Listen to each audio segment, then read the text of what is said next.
stars align.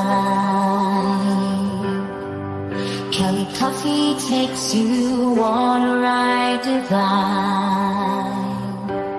In her thought bubble we soar through the night, exploring the universe, our vision takes flight.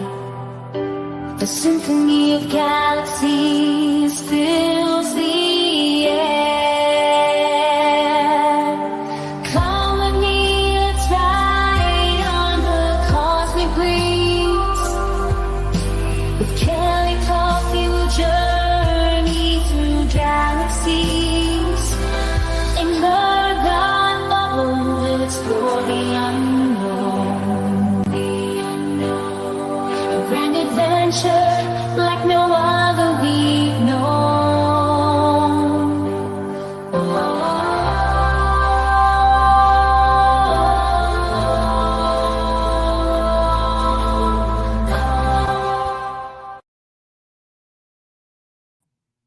Hey guys, it's me, Kelly. Come on in. Hey, come on in.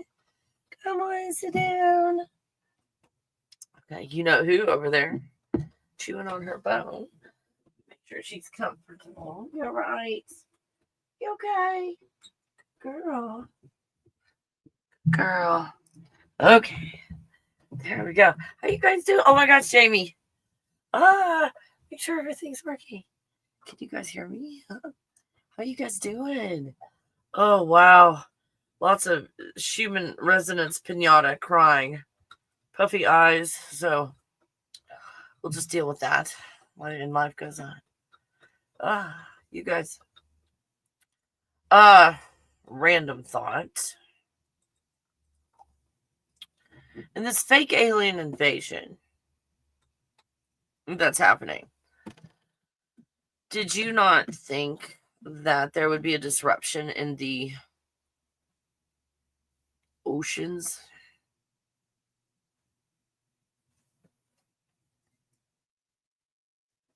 You know what the cool thing is? We're in a simulation. This is the good news. This is the good news. We're in a simulation. But get out of the cities. I came here for a reason. The universe made sure everything. Hey, put that in your plants. The universe made it sure everything happened so that I was here right now at this place and time, at this elevation in the middle of the woods. In the middle of the woods. You guys.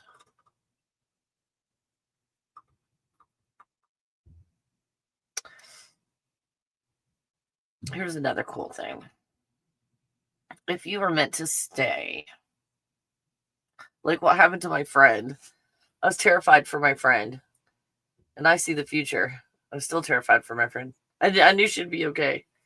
But the third dimension was giving me different information. The Matrix is giving me different information. I was terrified for my friend who was in Florida during an incident where something happened. Something kind of really, really bad happened. And where she was, it was this weird anomaly. It was all over the coastline. Skipped her. Just this little pocket formed where it was just a light wind. Just a light breeze. In this little pocket area, this weird anomaly, everything else was devastated.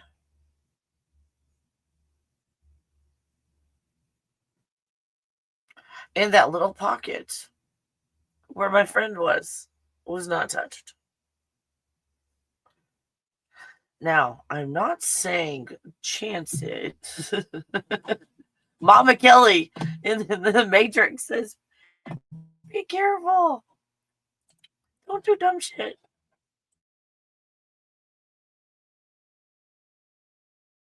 That's Mama Kelly advice. But if you were meant to stay, you were meant to be here. Now, here's one thing about unaliving that I think you'll find cool. You may not. But when you look at people who are in the process, and there's a process going on in lots of people in a facility, a process of unaliving. I mean, you can find this out other times, but it's a very organized type of setting. So I was able to relax and pay attention when I've been in these situations. Am I saying this in a way where you understand what I'm saying without saying it? Anyway, the awareness, whatever drives the body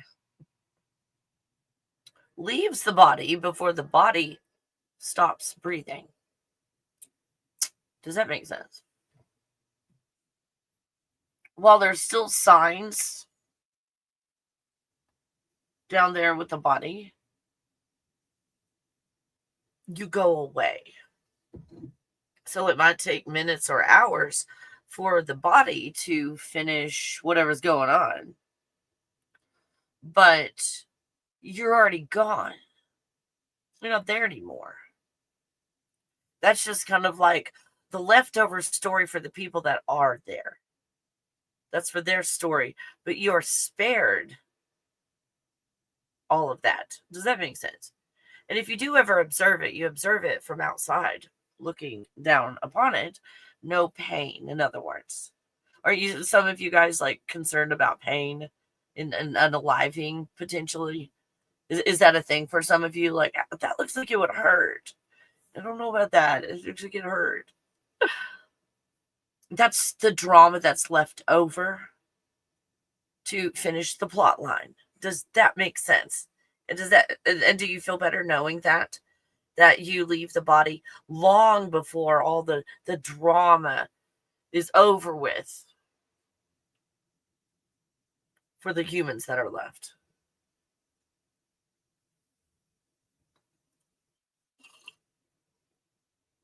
To make it very realistic. So whatever happens, it's not going to hurt. It's not going to hurt if that's your fear. It won't hurt. You'll instantly be, before all the drama happens, you'll instantly be, again, outside of the body. A lot of people say that they were, usually at like a 45-degree angle sometimes, or looking down on the body, directly below, that people are working on, or so forth. Or, ooh, it's not moving. That doesn't look good. Like, that pig's never going to oink again.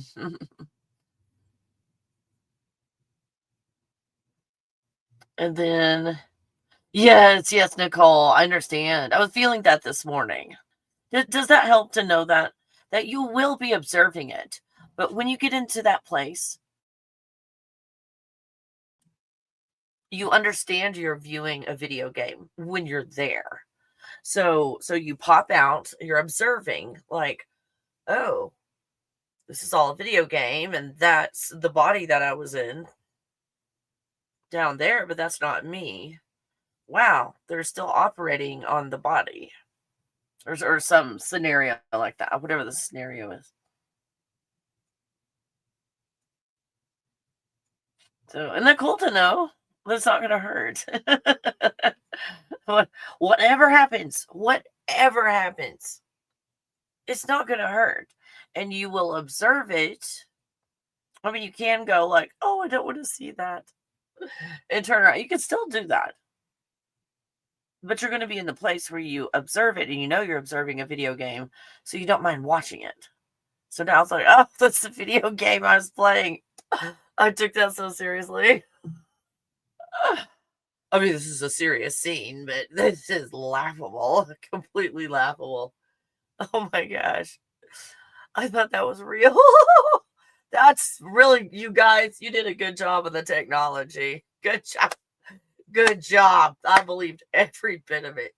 Yeah, when I stubbed my toe, oh, yeah, I thought I had a toe.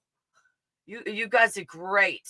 You did great. It's like, I'll never play your game again though. I mean, I'm glad I played your game, but fuck this shit. That was hard. Earth was fucking hard. I played lots of video games, but this one was different. This one, I was like, while I was there, I was looking in the mirror at myself, and I didn't know I was the whole time. And I didn't think that's what I look like.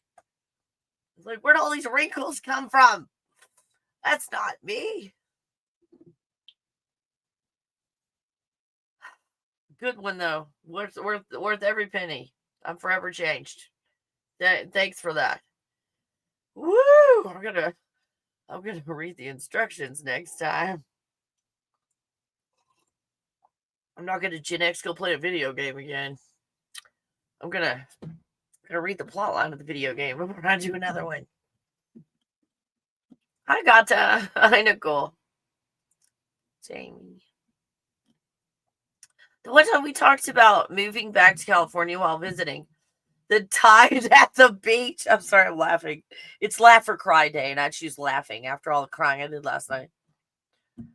Moving back to California while visiting the tide at the beach we were at came all the way into the streets. The following day, we took it as a sign not to return.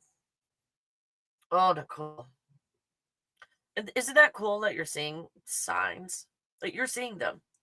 In other words, you're protecting yourself. You're paying attention.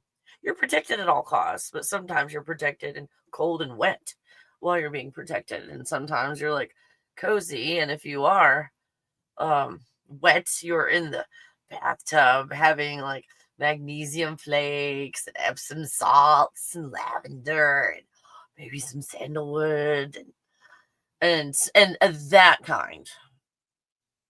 that kind of being protected instead of, oh my, like my house is not has not been touched, but my entire city's gone in the grocery store. So we have to walk through all this to get out to go find a grocery store.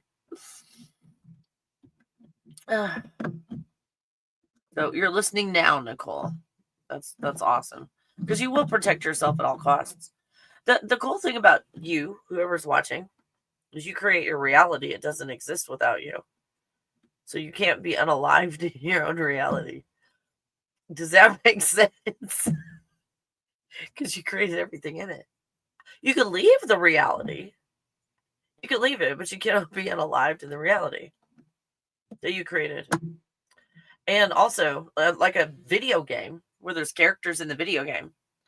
Can a character in a video game ever leave the video game?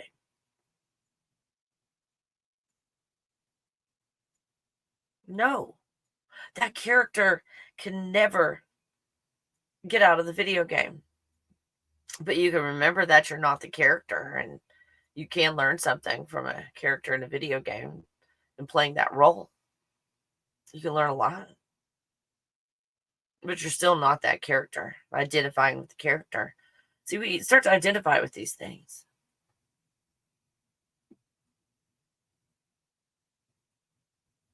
Or we're in just full-blown identification. I am the body. I am the body. You know, as TikTok, doesn't that like become a little more obvious? Like, ow! That didn't hurt before. I think this thing is real. This thing is real. Let's make it good news day. How's that? Let's make it good news for the people who move away from the coast. Shit. Like, don't test your angels who are protecting you. You're like, ah, fuck. Kelly thinks she has special powers. It's just us catching her every time. Like, damn it, fuck. Did no one tell her the instructions for these bodies? I was like, why was Kelly's game so expensive?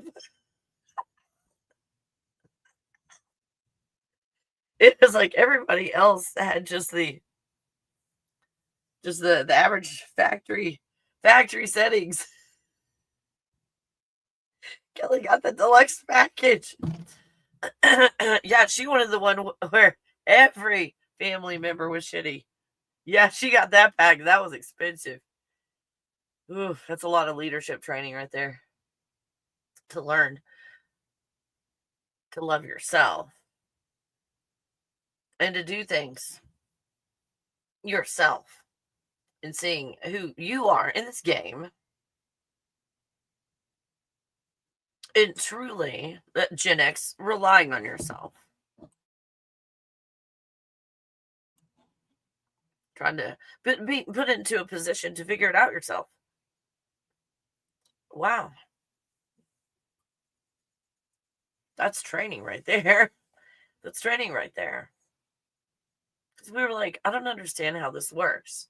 So we came here to understand how this works. So this is when we realized we came here pushing and pulling. And then we got here with the understanding that, oh, we're going to change things. So we're going to push and pull piece around. We're going to fling a little piece like a monkey flings poo into the Middle East. Woo! I was like, no, we don't need your stinking piece.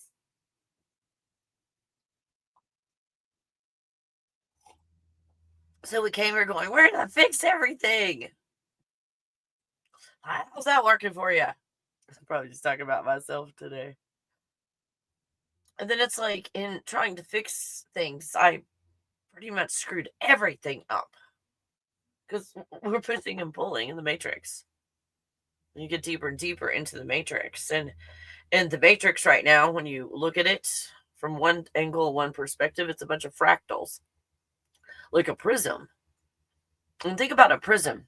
Every time you move it or you change your perspective, what you're looking at changes completely.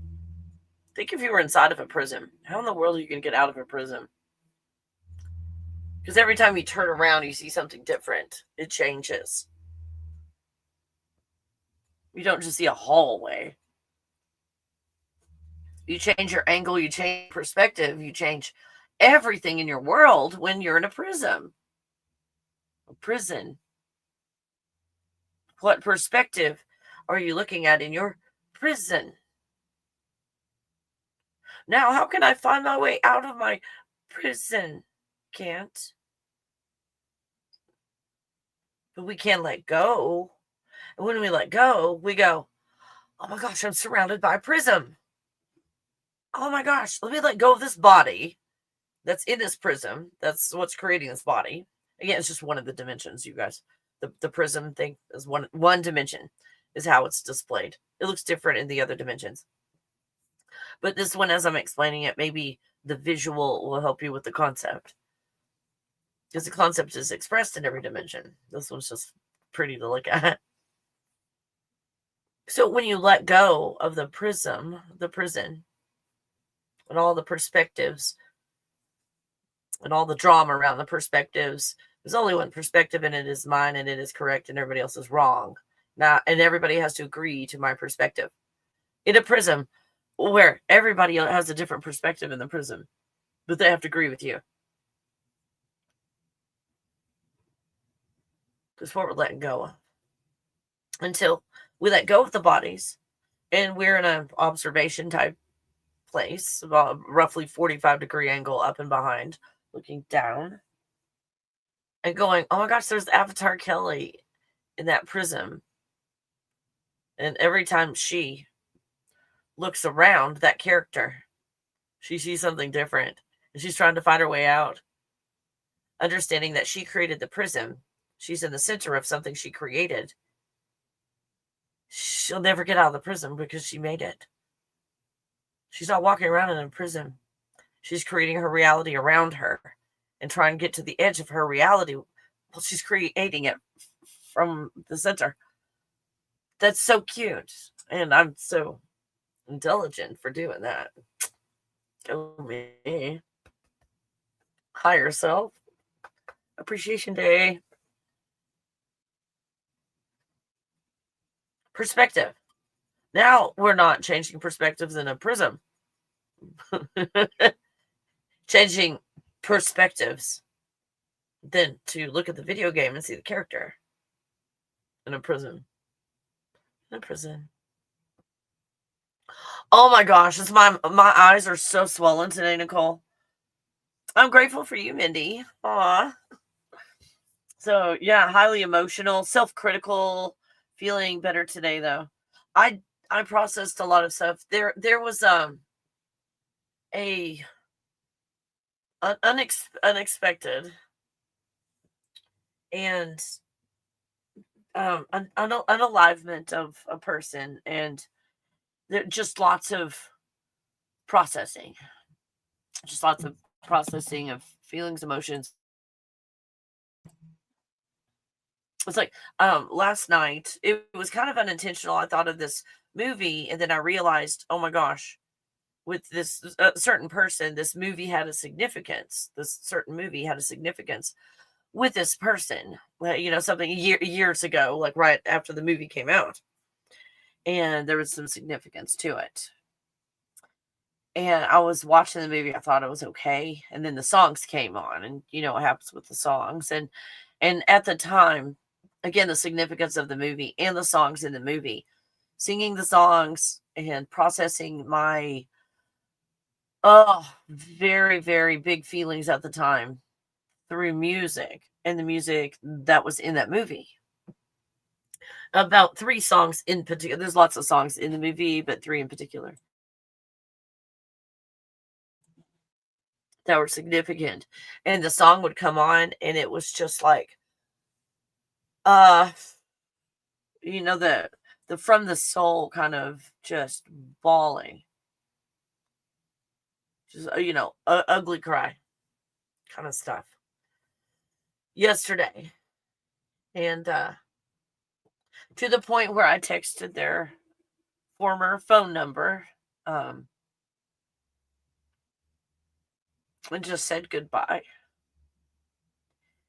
And I got a text back, this is not so and so. If you didn't know, so and so on a certain date. I just wrote back, I know.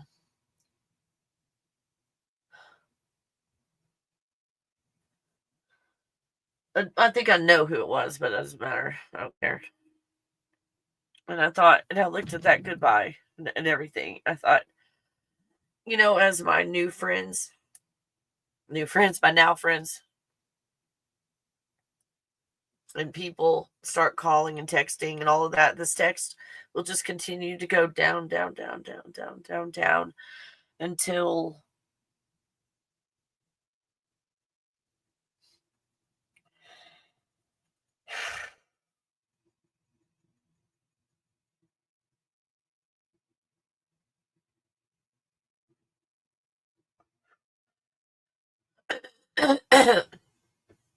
unresolved stuff.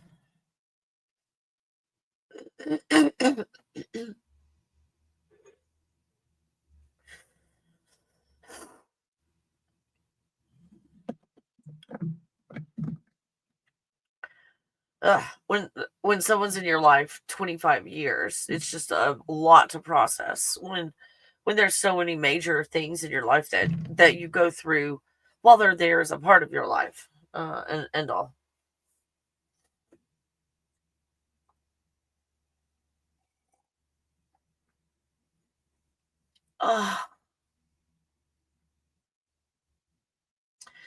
And seeing that.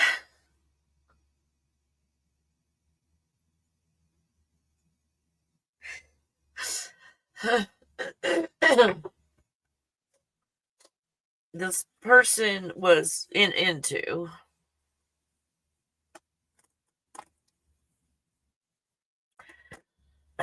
Satanism, witchcraft, but using it to hurt other people and to control and stuff.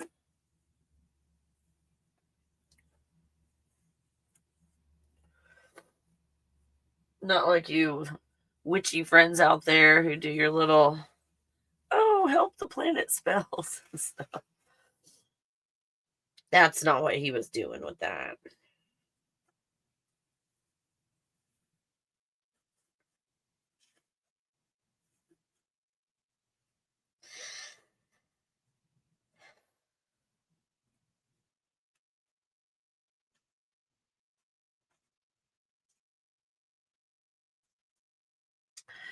Got an archangel name.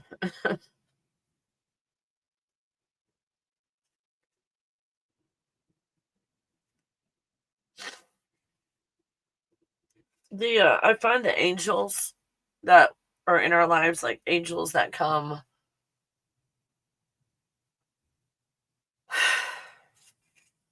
other aspects of you, obviously, but angels that come to give you messages at times when maybe you're not listening or paying attention, and it's very significant, something that should be known.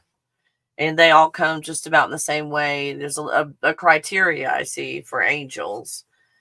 Um, they're all very, very similar in many ways, and one of them is like substance issues as well. The angels will tend to have substance issues and lots of emotional problems. They will be here for the masses. There will be tons of people in their life that they help in certain ways. But then because they are here to give, so much, then you've got the ones that come in and take. That did happen to him. They came to take until he had nothing left, and now he's not here. He was not very old either.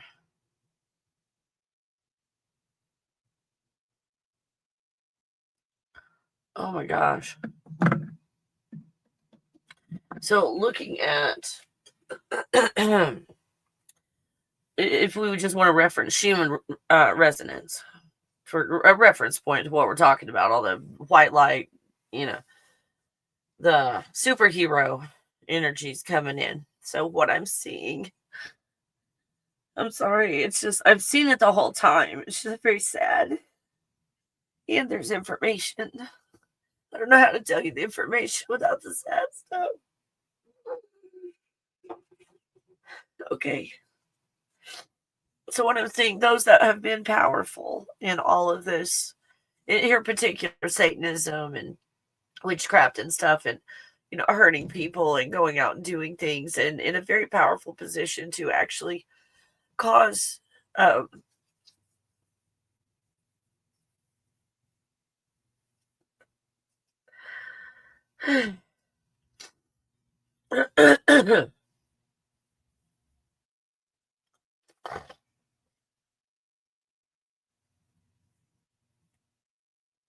and seeing in this case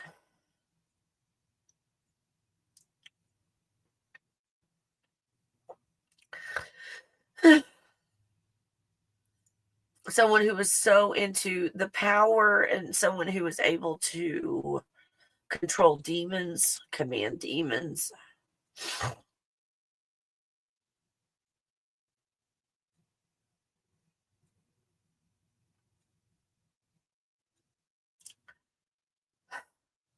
And worked in those worlds. They can't handle what's happening now. That's one of the reasons that you're seeing celebrities not looking so good these days, is the light is so pure.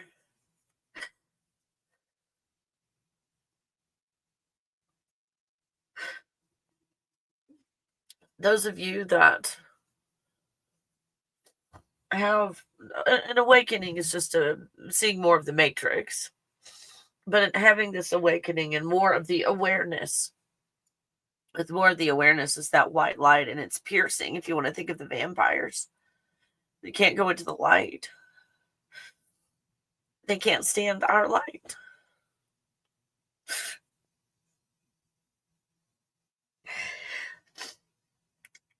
You guys, this is why we came for the tough stuff. for the transition. But there's a lot that aren't going to make it.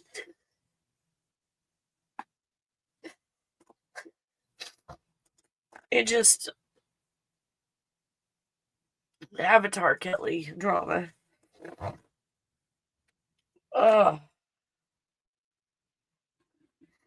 All the ones that were powerful are not powerful anymore. And they're not even going to be around. They can't handle this new energy. So whatever context you want to put to that, and emerald tablets or belief systems or whatever, the light prevails. The light always wins. As we lose friends and so forth that were, oh, I mean, what a ride. What a ride, Earth.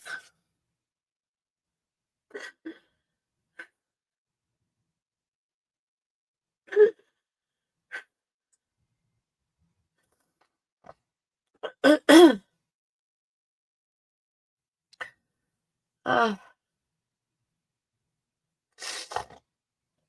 and it's a cycle. It's a cycle. It's those that can really make it through the portal. If you think of this as a total field, you come out, you do your thing, it breaks apart. When it all comes back together and you see the life you lived, how do you view it? Your life review. And then all these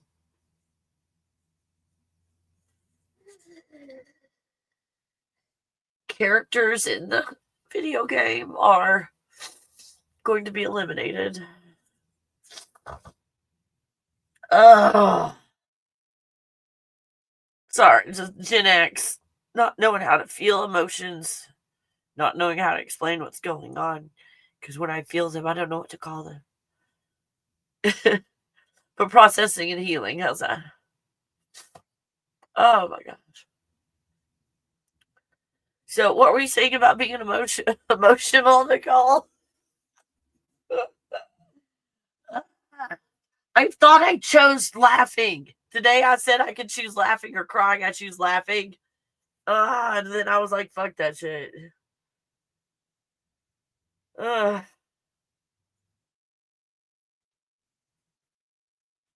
So I'm seeing where a ton of non-player characters can be set up to leave this plot line, if that makes sense.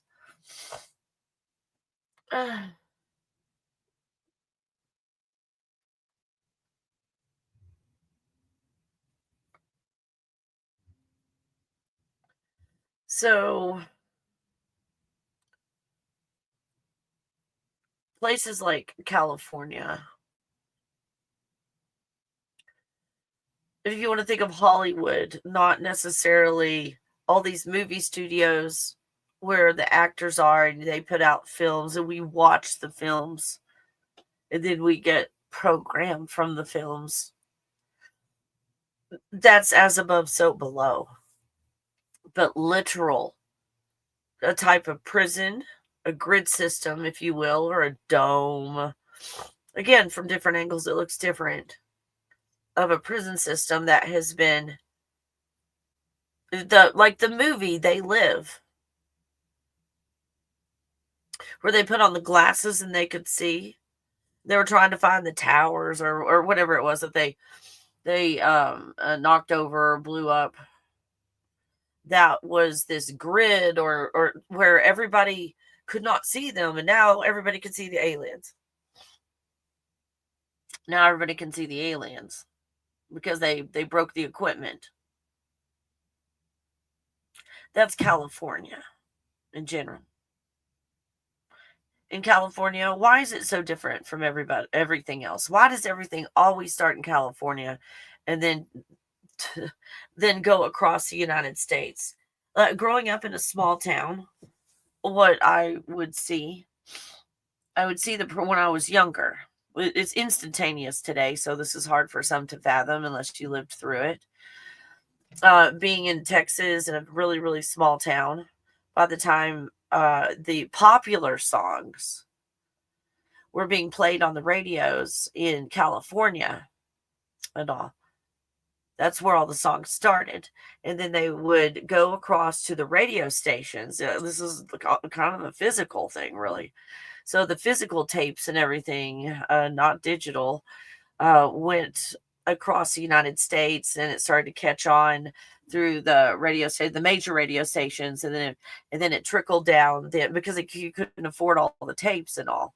These were a lot of tapes to have to buy, and then it would trickle down to the smaller cities and towns and so forth. The music. So sometimes it would take a popular song that was like popular in California to make it to Texas, and now it's being played on the radio now. And then they're like, "Oh, that was popular 6 months ago," and it was just becoming popular on our radio stations and being played. So I was able to see a progression like that. Fashion as well, like everything started in California. And again, not just the influence through the movies, but literal technology in California that has a type of an electromagnetic, if you will, grid system.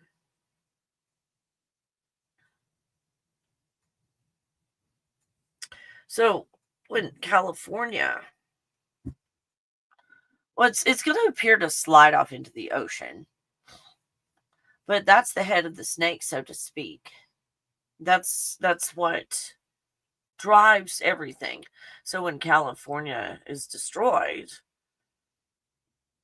it will free everybody of this grid system.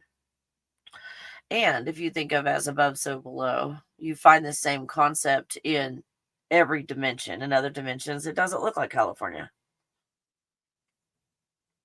It just happens that that's where they house all the equipment. This fake alien invasion, there's lots of scenarios that could take place. Some skirmish that happens over the water, and we have some success with some large mothership or something, and it's disabled and it falls into the ocean. That's kind of a big splash, wouldn't you think, in the ocean?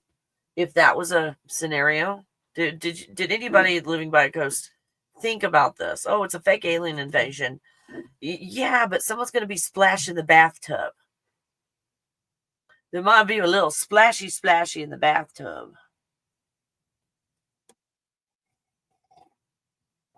To encourage something that's trying to happen in the first place. Now, what is this? It can be, oh, terrifying. Oh, this is so bad. Perspective. I visited California. I had my California experience. It's a great place to visit, but I wouldn't want to stay. Just like Florida. Great place to visit, but I wouldn't want to stay. So I've had my California. And when I was in California, I had a feeling that this is the last time I'm going to see this. Just like when I was in Florida. When I was traipsing all over the United States over the last, 4 years? How long have I been doing that one? Yeah, 4 years. Then I got this, oh my gosh, all these areas in Florida are going to be destroyed, all these coastlines, and they're not going to rebuild. All these places. There was even one, it was Cape. Anyway, I drove out on the strip where there were just, a house, and it wouldn't take much to just make all of that go away. Just a little ripple. Oh, and all of it was gone. It was stuff that's never coming back, never to be built on again. It was like gone. The shoreline's gone and everything. There's just no more land there. It's not just all the trees fell down and you got to move them so you can build a house. No, there's no land. It's underwater. But I went all over Florida going, I want to go visit all these places that are about to go away. And so I did. I went up and down the coastlines, both the coastlines, and visited all those places. And it's like, ah. And then you know what happened? And all those places that I'd visited were gone. I even got seaweed from one of the places. I did. But that I visited. I've still got the seaweed. I ate some of it. It's delicious. So I have the seaweed I collected from a place that's not there anymore in Florida. So I visited California. The first time I knew California was going to fall into the ocean, it was around 2012 or so. And I think it's when all the timelines disappeared. And unfortunately, thinking of California being gone makes me sad. I understand it's necessary, but I grew up in San Diego. However, when visiting, I can feel it's different. It doesn't feel the way it did. Exactly. And, what is that sadness? San Diego, growing up in San Diego, Nicole. What is the sadness you feel? Is it San Diego? Because the people come and go, and the land. Well, what is that? Just, like sand and dirt and stuff and cement. So, what are we actually grieving if San Diego goes away? Are we grieving San Diego? Or are we grieving that reminder of that time and those feelings?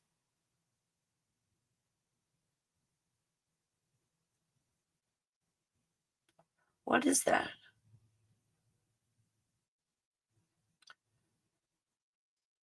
And then holding on to this reality. And maybe, Nicole, not saying this is true, just putting out ideas. What if, let's just play pretend, it does go away. Now that there's no reminder of those times, what are you going to let go of now? Because those were great times, I'm sure, but lots of unhealed places. And in that unhealed, while we still had that reminder there, we were able to just not deal with some of those unhealed states. That now that San Diego's gone, is that just me helping myself to heal because I wasn't going to let go of those emotions otherwise?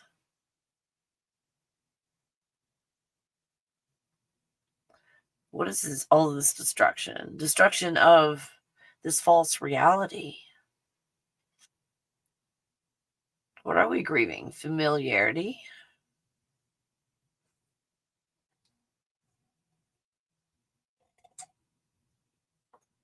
So that if we look at it, California being gone can't make anybody sad. We're an illusion. Why do we choose to be sad with the thought of San Diego going away?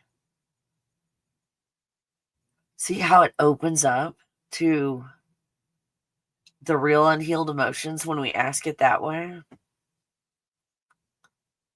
Why do I choose to be sad? Why do I choose to hold on to the sadness?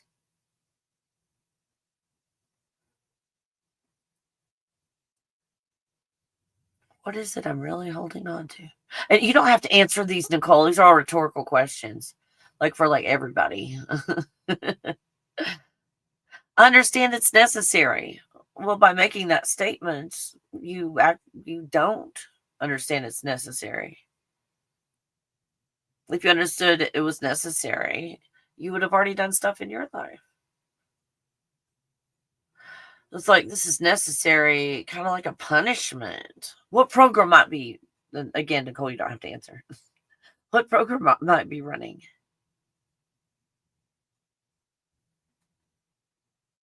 Like this is happening to me. And it's not really necessary, but it's going to happen. Because constantly turning toward a field. And when we hold on to anything, at some point, you're not going to be able to hold on. It's going to be like ripped out of your hands. And then also, from the God bubble perspective, or I grew up in San Diego, identifying with the avatar.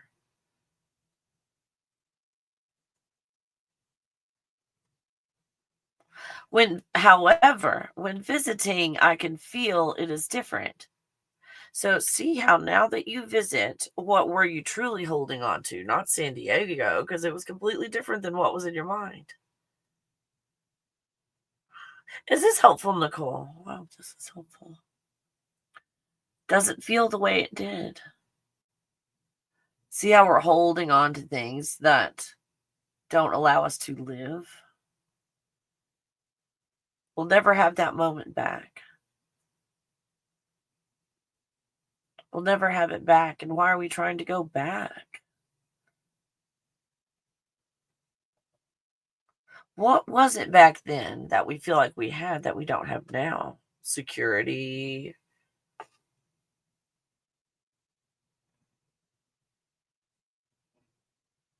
Start with, I wouldn't let go of a life jacket. Captain Obvious entered the room. Yeah, just familiarity and childhood memories. Also, we have family that still live there that will not be moving anytime soon. Yep, the that thing. When we let go and allow those that might be, Nicole, NPCs. If you look at these family members, how dynamic are they? How much are they able to change? Or have they remained the same all of these years?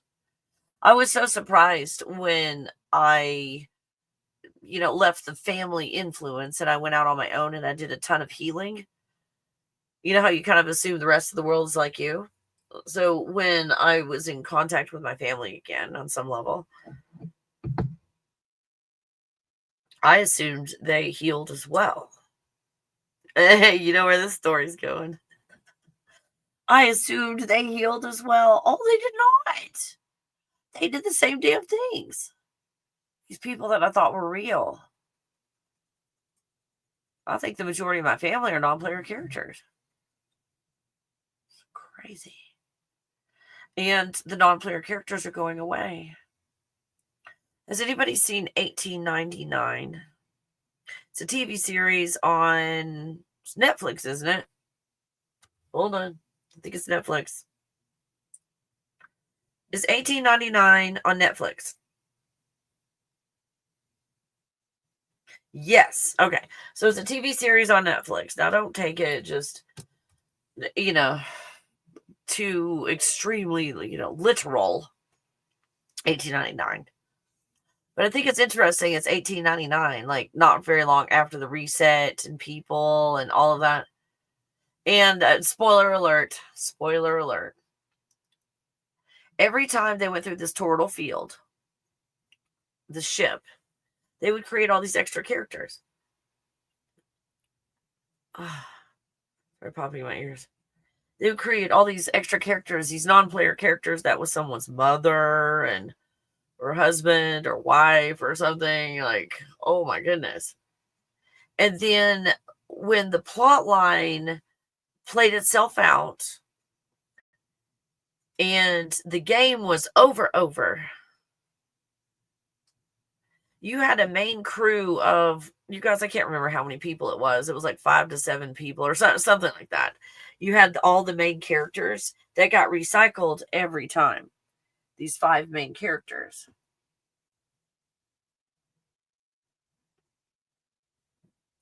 And then you had all the backdrop characters.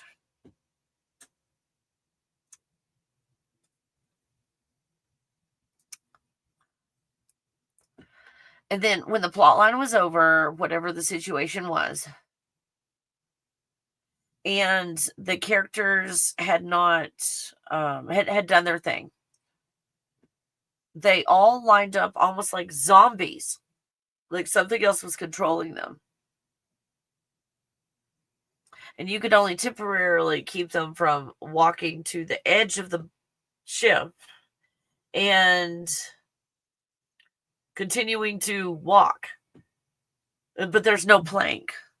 Out in the middle of the ocean, the shark infested water, and so forth, and they just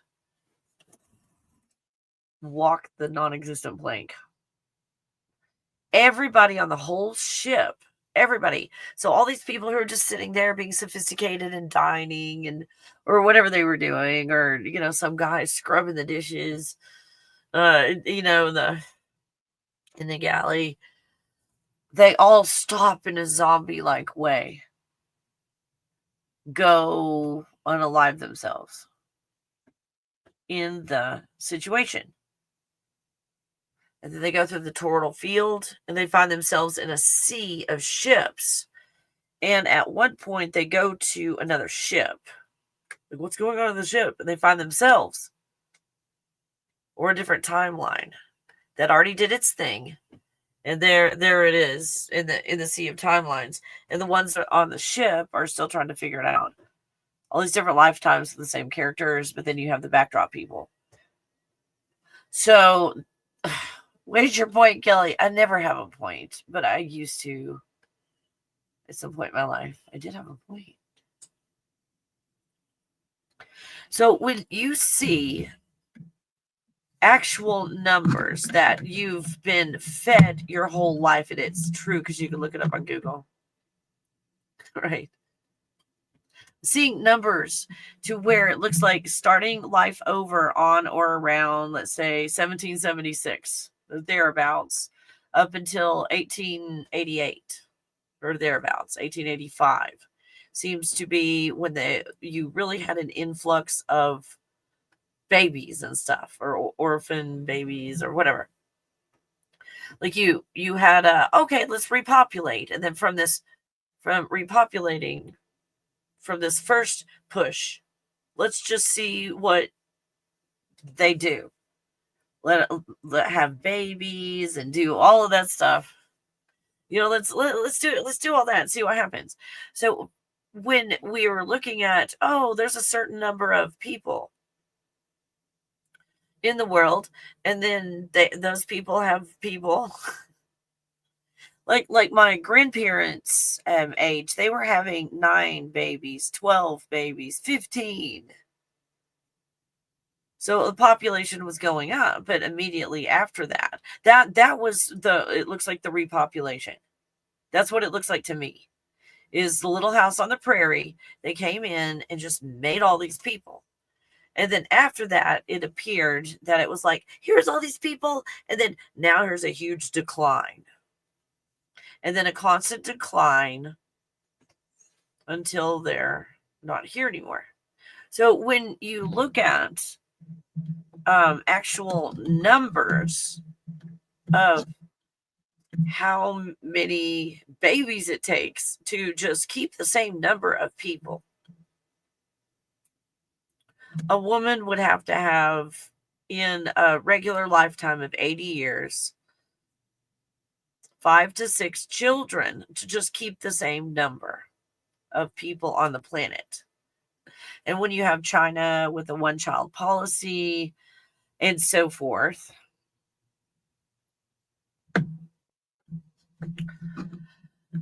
but then it's like, but the population of China is crazy now. Is it? Or are those just numbers that you see on the internet? The numbers you're told. So the more I research what is actually the population of the planet, it goes back to like a reset. And just bunches and bunches of people. And then they continue to have babies, but the population just continues to decline. So as that's happening, here comes an influx of pretend people, non-player characters that go, oh no, we're overpopulating the planet. If you just assume everything you've been told is the opposite of the truth, you're real close. Well, this stuff is the opposite, but the population's out of control. And we're going extinct.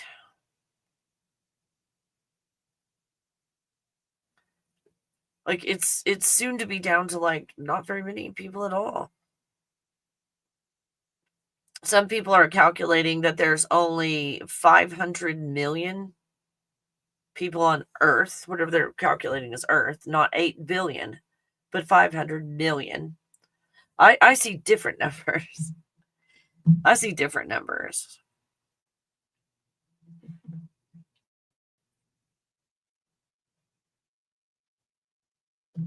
So it looks like from the great influx in the late 1800s to today, our population has been declining when they're showing, oh, it's completely out of control. So now that AI is in the hands of just any average person can create anything, you can go, oh, it's so easy now to do an AI of a crowd that's protesting or something in a certain, oh, and there's flags from Italy everywhere. And then just the average person can create a scene now with AI to look very realistic, like all of that's happening. So people go, well, I understand that's now, but there's no way that they were doing that in the 80s and in the 90s, because I saw those huge crowds of people in these places, these millions of people in these places on TV. Well, the technology that they're using is far more advanced than they give the public. So by the time the public has stuff that's AI that's almost unrecognizable to what's real, that's been around since the 50s or earlier. It's been around since those that continue to recycle the technology over and over and over. This AI thing, the computers, it was introduced to us as if these are new concepts, but these are recycled concepts from those that govern.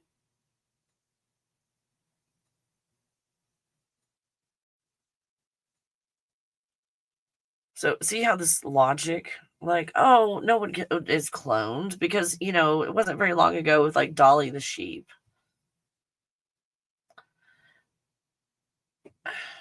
Which was probably just some random sheep that they were like, hey, go to that 4-H club over there and see if you could buy one of their sheeps. They look cool.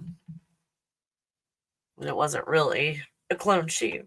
I'm not saying they didn't clone sheeps.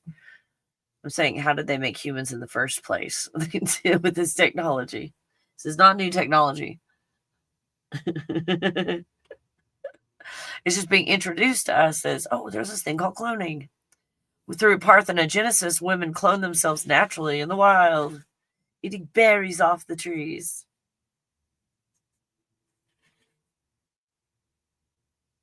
Someone proposed that these actors and actresses are not being cloned. What they're proposing is that they've lost their supply of Starbucks drinks, because the Starbucks are all closing. So the celebrities can't get their Starbucks drinks, because I saw a bunch of them in the tabloid magazines drinking Starbucks drinks. And I know that those frappes and shit were making them look so young. The Starbucks drinks. So they proposed that we're dealing with vampires. Vampires that are being exposed in the light like cockroaches. And when the light is there, they don't do very well. The Starbucks is gone, so they can't go get some more Starbucks drinks to look younger. So these patch-up jobs. Oh my gosh, I watched a movie one time where someone was like unalived, and then I forgot what the magic was. A full moon or something like that, or a squirrel peed on their grave or something, and they came back, and their body was like slowly falling apart. So they're sitting there at dinner, and like their nose falls off into their soup and stuff. Like that, trying to patch them up as they're disintegrating. I melting. That's kind of what they look like. I'm melting. Vampires, and if they are vampires, fallen angels. Now, what are vampires? Let's think about that. Vampires, the ears. Oh, the better to hear you, it's my dear. The long fingers, hair. Oh, not yet. The vampires don't have the hair yet. The werewolves do. So you've got a human that lives to be 80. Let's say it's a random number like 80. Well, if you're a man, sorry guys, it might happen to women, but we can really see it on you. Like that nose, just the older you get, huge protruding nose. The cartilage and all that, and your ears keep growing too. Over time, your ears keep growing. Over time, your fingers continue to elongate. They continue to grow. All of these things that are traits of a vampire are just humans that have been continuing to age for hundreds of years. Their ears get bigger. Their nose gets bigger. Their fingers get longer. And if you look at the men as they get older, hair all over the damn place. Hair where hair has no business being.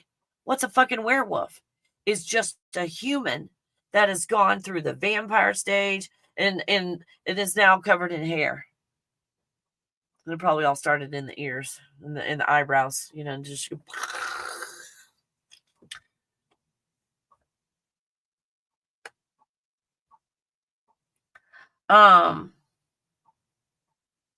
and due to potentially other things. Again, it's non-player characters. So then if we're dealing with vampires, which are just humans that have lived for a long damn time, and we would know that because we're unalived so young at 80 years old. The ones that live to be 300 something, almost 400 years old, when they were interviewed, they were asked, what advice would you give to people? They said the first 75 years is the hardest. The first 75 years was the hardest. So we are seeing humans who are immortal, who live a long time, so their bodies change over time. And I guess we call them vampires.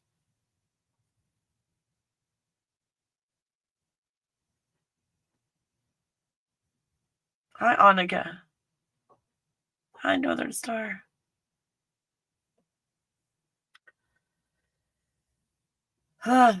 So yeah. Oh, for those of you that just joined, we've been talking about this for a while. Watch the video again.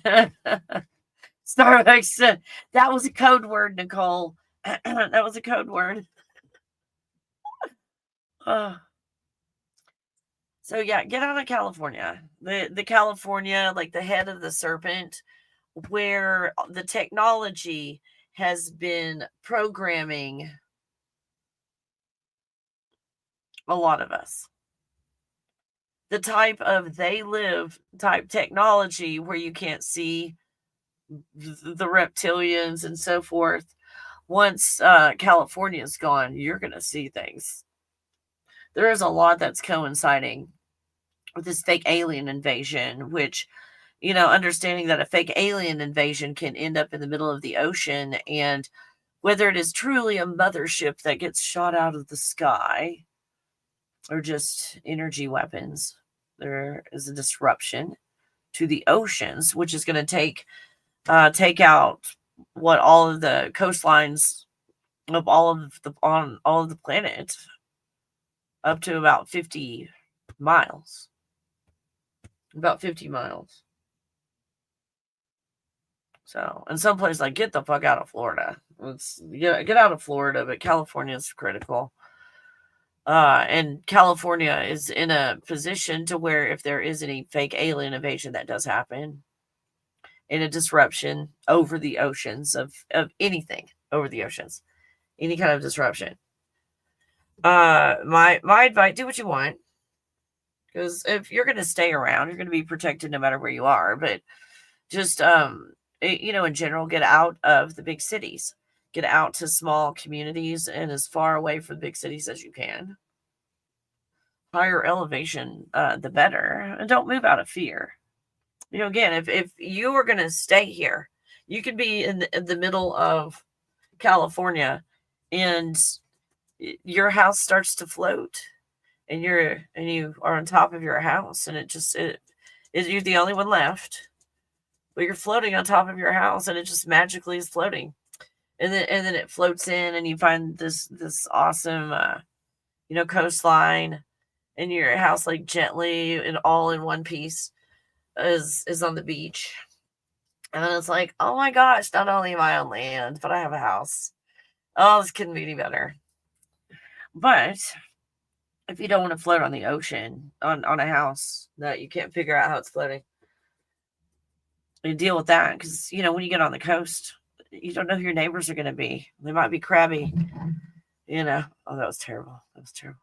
I see clips of celebrities where their hands suddenly elongated. Yeah, that's what I'm saying. They're humans that live longer. If you as a human continue to live longer, you would get really long in the tooth, long fingers, big ears, the big nose. It sounds like a Little Red Riding Hood story. Oh, what a big nose you have, Ma. Yeah, something that Gen X never said as a child. We learned to keep our mouth shut. Yeah, there were opinions back then. They came with consequences. Oh my gosh, they still elongate and they go back to normal. That's freaky looking. Yeah. So these are just old humans. These actors and actresses and all. And it's not exactly like you see in the movies of the witch drinking the essence of the young person, and then they're young again, and leaving out a lot of the ritual, by the way, of how that works. Do you know what I mean? So, yeah, those that are real people are waking up.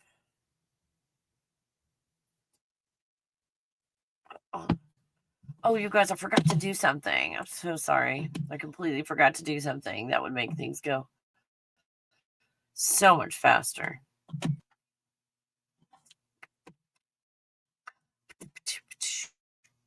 Oh, that's not what I meant to do.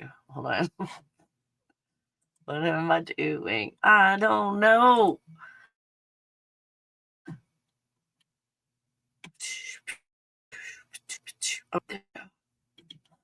Oh God, that sounds like a scary thing to watch.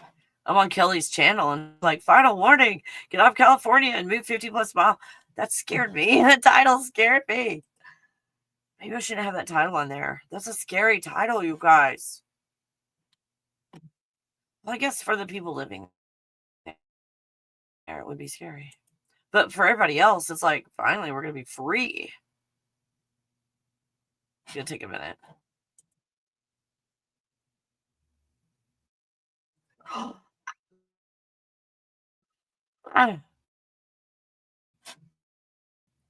Turn my down. Is having problems or what? There we go.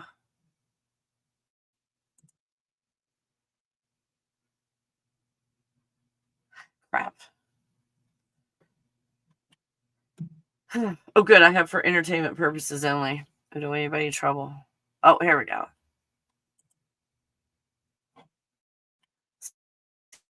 See if this works.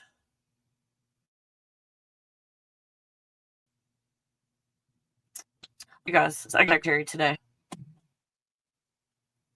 I'm my own secretary. There we go.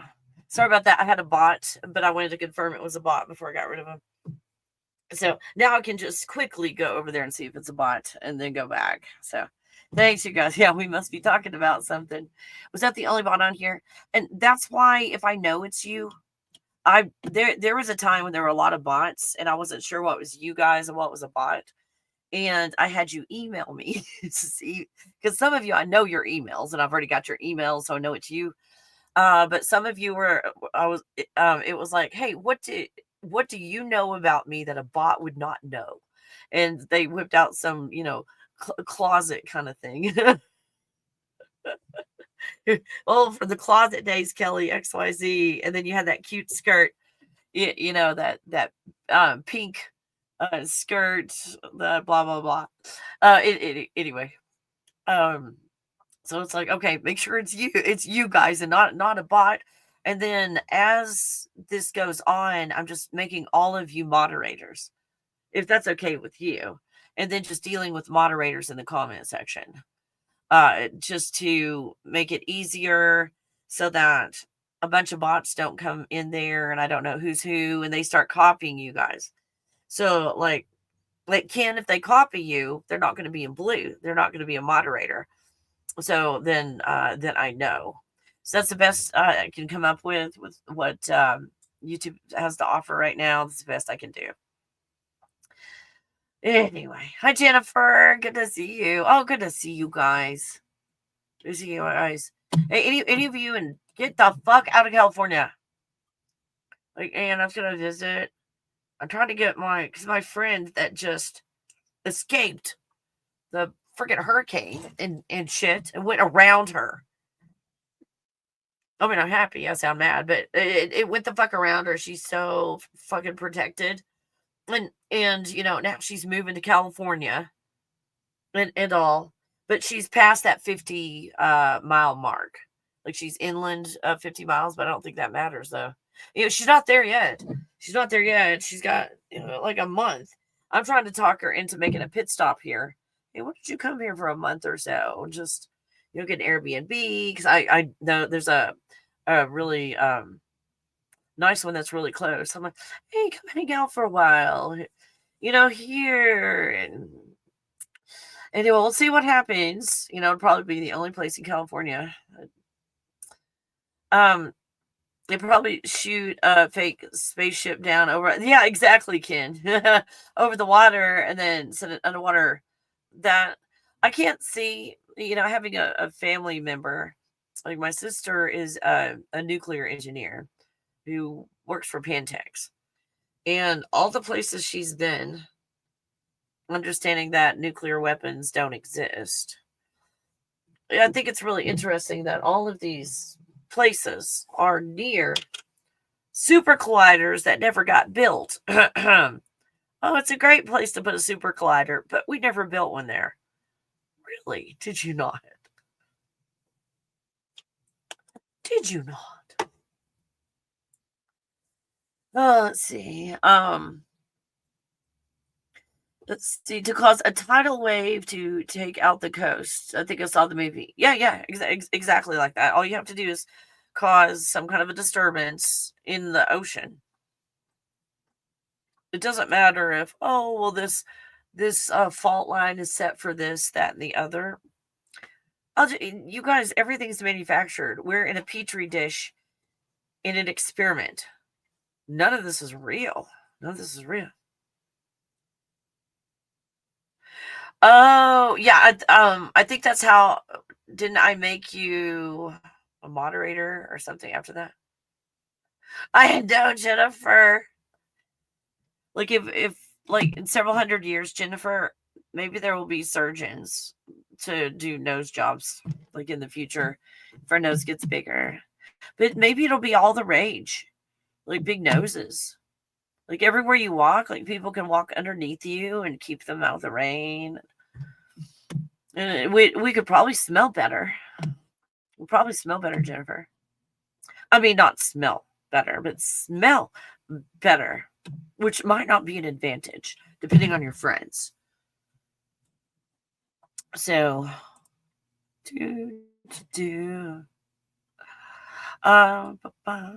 sorry, just checking. Check everybody out. Check everybody out. What are you about? Oh, let's see. More about this channel. Oh, that's a real person. Okay. You real person. You might be an asshole, but you're a real person. There we go. All right. So get the fuck out of California. Get out of all the major cities. What was that one movie, you guys, where it's like, oh, it's New Year's Eve. Oh, the aliens, that alien movie, Mars Attacks. Is that what it was? And they're all like partying. It's like, yay, we're having an alien party underneath the mothership, like up on the skyscraper. Happy New Year, mothership. Yeah, Happy New Year to you too. Zappity, zap, zap, zap. We're getting exactly. Kids right hitting that right on the head. This calls for more hot chocolate. What do you guys think? Hey, puppy. What's going on? Are you my sweetie? You guys, the older she gets, she's just getting easier to work with. Like, she's easier to love. What's that? She's easier to love now. So when I go to hugging her, like, I don't get injured anymore trying to hug her, with her just being she's like a never ending movement of it, like a sack of doorknobs. It was like a Tasmanian devil. It was like hugging a Tasmanian devil. Very difficult. But as she's maturing, she's becoming a little better at things. I'm doing kind of the polite thing and checking now to make sure it's a bot before I delete it. But just guys, in the future, if you make a statement like "I am the truth" and a white light statement like that, I'm just gonna delete you and not look to bot or not. Like if you come in spewing a white light push stuff, I'm done. I'm done. Hi, Marshmallow. Good to see you. Good to see you. So, yeah, if I'm on here talking about get out of California and there's bots coming in, how many bots did I just delete? You guys. Get out of California. Get out of California. Jennifer's in letting go mode. Jennifer's like, I want to grow old, but the nose. That's a deterrent. I don't know about this nosing. Hey, all your friends will have big noses, Jennifer. All your friends will have big noses. Or maybe it won't be the women. Maybe it'll just be the men. You know, their noses get really, really, really, really big. Is mine growing? I mean, how do you know? It's not like I measured it. How do you know if your nose is growing? It's not like you wear clothes on your nose. You know, it's like, oh, it's a little more tight fitting. Oh, I've outgrown my nose dresses. Oh. Yeah, poor Jennifer. Jennifer's takeaway today is I don't want to get old because my nose will keep growing.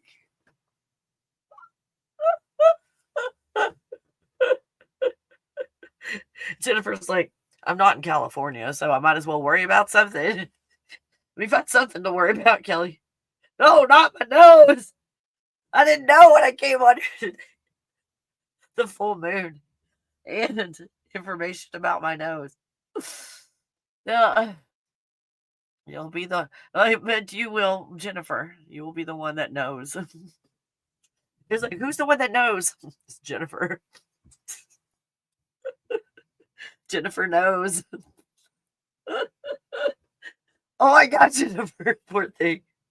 You probably have just the most adorable nose, and you wouldn't want it to change.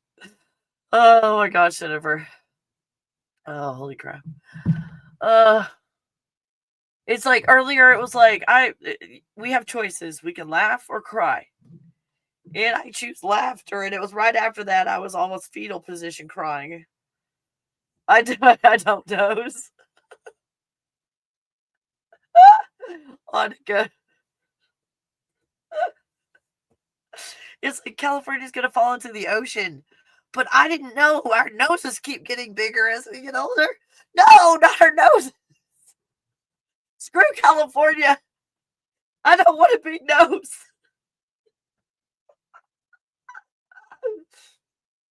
Hey, do they have pictures of people that are several hundred years old? I thought they had a picture of those guys. Let's see.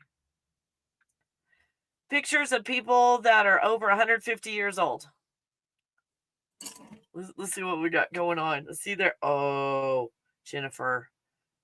Oh, Jennifer. Oh, it's bad. Oh. Okay. Oh. What? Oh, I'm sorry, I was yelling. That looks like a woman and then a man, but that's the same person. That's, oh my. Oh, wow. I was not expecting that. Okay, here we go. Yes. Oh my God, the nose and the ears. And the ears, they get pointy. Pointy like elves, pointy like vampires. The go look at this yourself. Go look this up. Pictures of and okay, it's a woman. Her nose did get longer. Not as prominent as the men. But if you think about werewolves, they're all like it's like well, men are doing that anyway. They're all like and yep, the nose. Oh, there's huge nose. Oh, that's a nose and ears. Yeah, huge ears, enormous. Wow. Wow. They have like from their 20s to well over 100. Oh my gosh. Yeah, go research it yourself. Oh, it's a woman and hers is bigger. Again, it's more that the nose on the women looks like it's turning downward instead of what's going on, puppy? Yep, the nose. And again, hers got a little wider and just a little pointed more down. The men tend to have the men have the huge noses. Aw, it's bigger, but she has the same cute nose. Jennifer, it's a cute nose, but just bigger. Just bigger.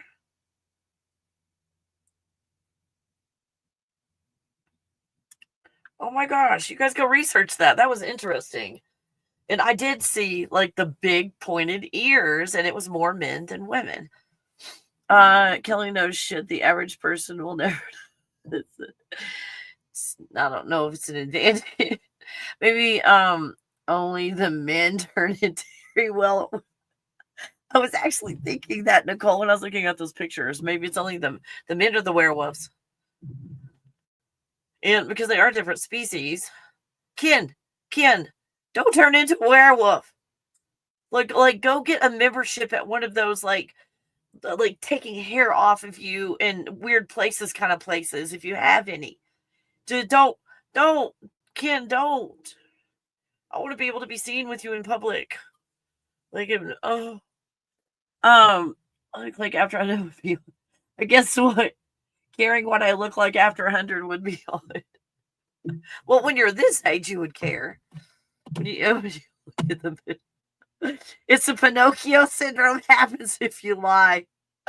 Oh my gosh, you guys. It came from a man. It came from Ken. Pinocchio syndrome. It happens when you lie. It came from Ken. I didn't say it.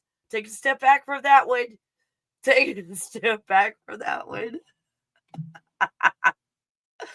Hold on. Do, do.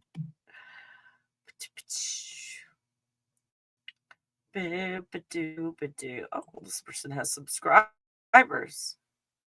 Ooh, that's a real person. Okay. Just checking to see if you were a real person. We had a bunch of bots and all that. You probably want to start over. I've been an hour and a half into this. So probably watch the video again. and just get out. Get out. Monica. I was like, what was the topic? I told you I was going to choose laughter today. Laughter and hot chocolate. Just fuck that shit. That's my fuck that shit. Let's make some more hot chocolate. Hot chocolate makes the world go round. So there's a lot of stuff going on where the great reveal that people are finding out Egypt and Israel and all of that stuff. Everything was in the United States. It all started in the United States. True. Keith Richard is 200 or probably older, Ken. Probably older. Probably 3,000 years old. That's the going rate for celebrities these days. Let's see. Let me get pictures. How old is Keith Richards? Was it Richards? Keith Richards is 81 years old. 81. Not quite 200. Not quite 200. Let me look at images. Oh, my. Oh, no. That looks like about 160. I mean, just saying. Not that I have room to talk this morning. After I've been crying all night. Oh, my gosh. Laughter and chaos seems fitting for me. Same, Monica. It's like California is falling into the ocean and Kelly's laughing. Well, it's not me. It's not me. No, when that does happen, it will be a great reveal. Like, huge. You're going to be seeing things that a fake alien invasion is probably trying to cover up. All the stuff that's really there.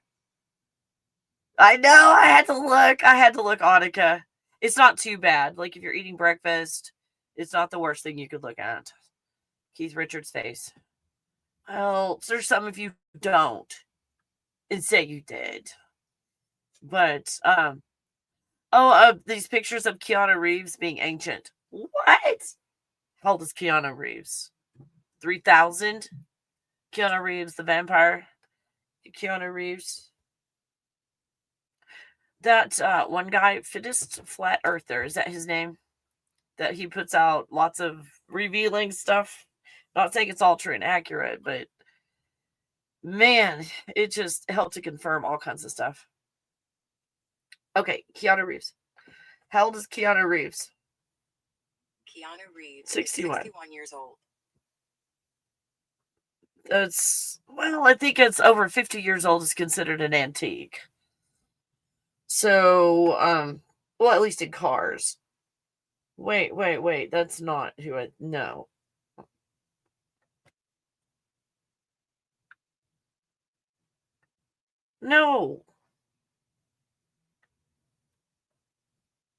No.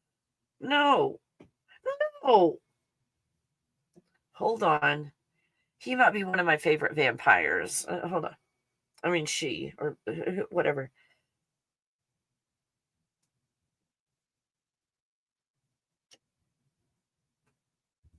That does not.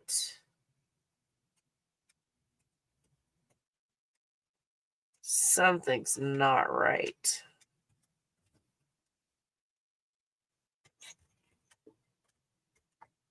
Something's not right. You guys, I don't know what's going on. Something's not right with these pictures. I'm looking at Keanu Reeves, and I can't put my finger on it, but something's... Like, it was like there was life in his body, life in his or her eyes. And then, what?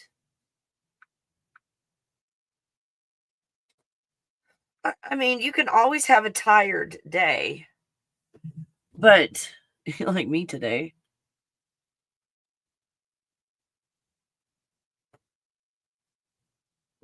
It's the eyes, isn't it? It's the eyes where you can tell that they're not quite there. Like he's either that's not him or he's not there.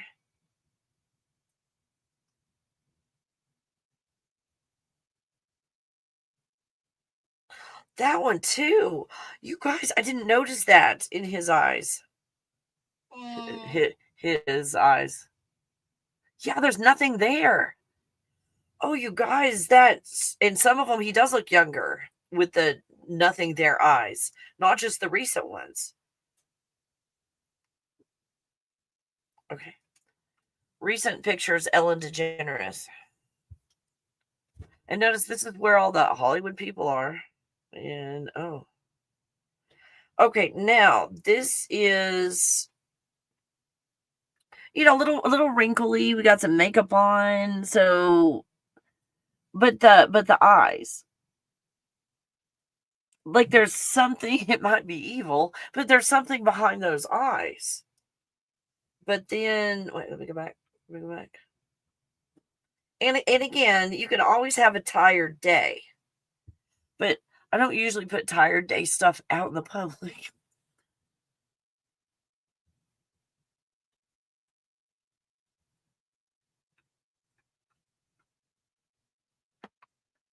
That's and I'm not saying that Alzheimer's is going on, but kind of that I'm not quite here with Alzheimer's look. Again, not saying it's Alzheimer's, but the look, just the look. It could be squinting at the sun. Let me find another picture.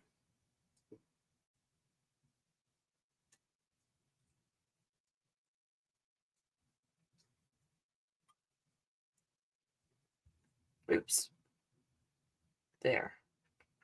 Now, this one, again, it might be pure evil inside, but it feels like there's something inside there.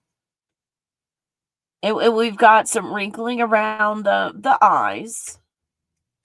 But there's something kind of like not quite right about the smile. Kind of like we don't know how to smile. Like, you know how narcissists will practice facial expressions in the mirror? Because they don't have a conscience and stuff. So when there's a situation, kind of, you know how autistics have to kind of fake it? Like we have to do an acting job and stuff. So do narcissists. Narcissists don't know how to act like they have compassion. Like if something terrible happens and they're kind of happy about it, they'll do that sideways smirk. Or yeah, when it's something awful, then they'll be like, "Ooh, people looked at me. Let me do a different reaction." So then they'll study everybody's face, just like someone autistic. They'll study everybody's faces when they're showing compassion or grief or horror, whatever it was, and they will practice those expressions. And they can't keep it consistent. Just like autistics, we have our meltdowns and stuff. They can't be consistent either. Sinister eye smile. Yeah, there's something in that. Almost like with that lower lip tucked in. What does it mean when somebody smiles and only shows the upper teeth with the bottom lip tucked in?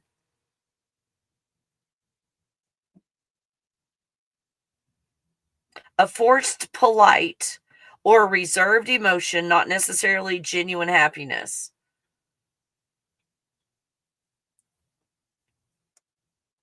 It can signal an attempt to control emotions, display strength, or show politeness despite other feelings like sadness or nervousness. In some cases, it could simply be a result of an individual's natural facial structure. No, I don't think so. Restrain emotion, resilience, communicate strength and resilience, or an overbite.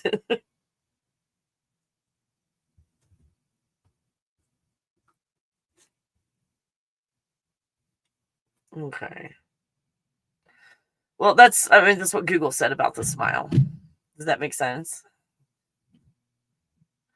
Thank you. Duper delight.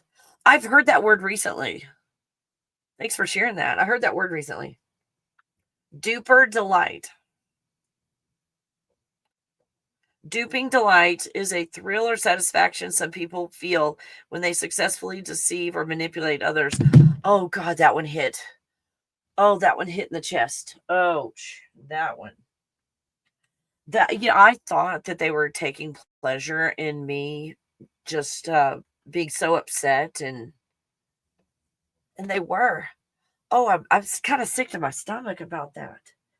Oh, wow, they did that. Oh my gosh, and they did trick me and into thinking that they loved me and so forth. They did. And then later, for about 3-month period, then later bragged about it to me and said how they just loved how they were able to fool me into thinking that they loved me to get all this stuff from me and out of me, for me to pay for all this stuff and buy them stuff and whatever. And they that was it. Oh, that hurts. That one hurts. That was a genuine feeling. It wasn't like a fake, I think. Oh my goodness. They did delight in my suffering and my and that they did trick me into me thinking that they liked and loved me. Well, and then Ed actually wrote me an email and bragged about it. How easy it was to trick me into thinking that they liked me and cared and stuff. Oh my gosh, that they really did feel that. Oh, that one hurts. That one hurts really bad. Ouch. That's in my stomach. I think hot chocolate would be a good thing right now. Yeah, let's hot chocolate this. And okay. Wow, you guys. Oh my goodness.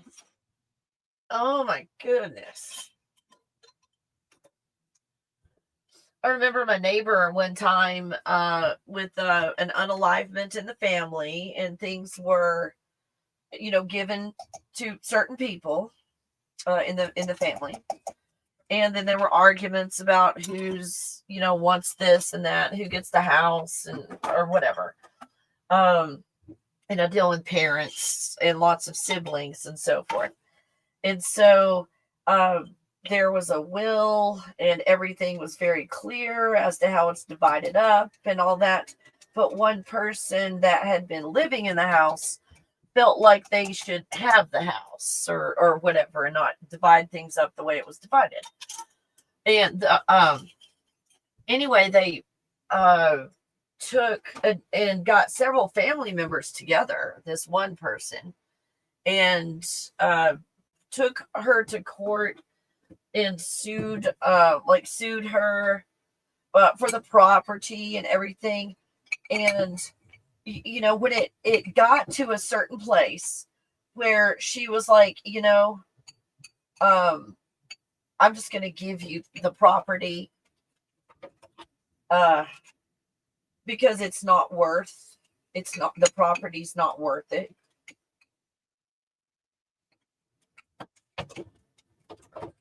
And then she said to him, or I did not hear this. She was telling me the story. And she said to her brother, if your intention, that they're in the courthouse and everything when they were doing that. If your intention was to hurt me, you succeeded. You hurt me. I hope you got out of this what you wanted. So, but she just outright said, if your intention was to hurt me, you did. It's like, wow. Because Gen X were like, our feelings aren't hurt. We don't have any. Can't hurt something that doesn't exist. Gen X. If you meant to hurt me,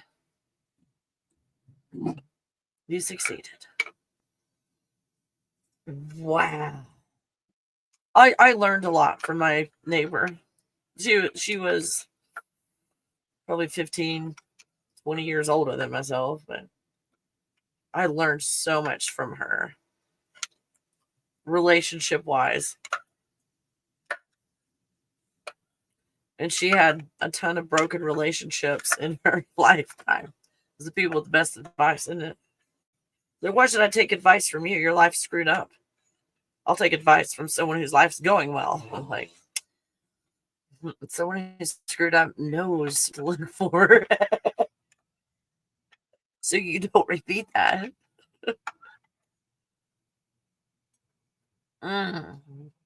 Ah. Microfacial expression. Wow, that little smile thing. Woo! That one stung. Zowie. Oh, fuck. Wow. It was not, there was something inside that was like, no one would delight in somebody's pain and suffering. Deceive or manipulate others, often manifesting as a subtle smirk or a grin. That's what I saw, that little smirk on the side, or a momentary high that reinforces the dishonest behavior. This glee is a subconscious leakage of pleasure that can betray their deception and is particularly associated with individuals who frequently engage in manipulative behaviors, such as those with narcissistic or psychopathic traits. I mean, I was sitting here just and had a certain person's face with all those micro smiling expressions. And I've got that with a person in my life right now on the level of a friend where, I don't quite know what's going on with this person. This person who, understands I've got a lot going on with my back and everything. The doctors are like, don't lift over 5 pounds and everything. And we were in a situation to where, and this person, stop, causes, oh, do you have water? Oh, let's get you water. This person causes all their own problems. I mean, I sit there watching them create their own problems. And like this, oh my gosh, this treadmill of issues. Odd that this person organized something in a ridiculous way. Anyway, they put something like in the very back, like took everything out, put something in the very back, something heavy and all, and it was a shelf that's about shoulder level. Here you go, puppy. Here you go. Here you go. Excuse me. Well, not only do I have 2 rotator cuffs, but something on that level throws my weight off, and it's excruciating for my lower back. So if I'm able to pick up something that's, under 5 pounds, but I don't pick it up way out here because now it puts stress and strain on my lower back. Anyway, it's just, I've adjusted the way that I do things. I know my limits, so I just don't put myself in a position like that to have to constantly move something, at that level. So this person, not having the same issues, did that. And they're like, oh, go take that out and just move everything onto here and there. Just wanted me to undo the mess that they made in taking at least 20 items, out of the refrigerator and then taking it out from the back, something incredibly heavy and on that level. So they were like, okay, take it out. And then they, walked out to get another load of something like mason jars or whatever it was. Okay, and so I looked in there and it was like, no, I'm not going to do that. That's going to hurt me. That's going to hurt me. So he came back in and I said, oh, I'm not able to, I said, I'll need you to take that out.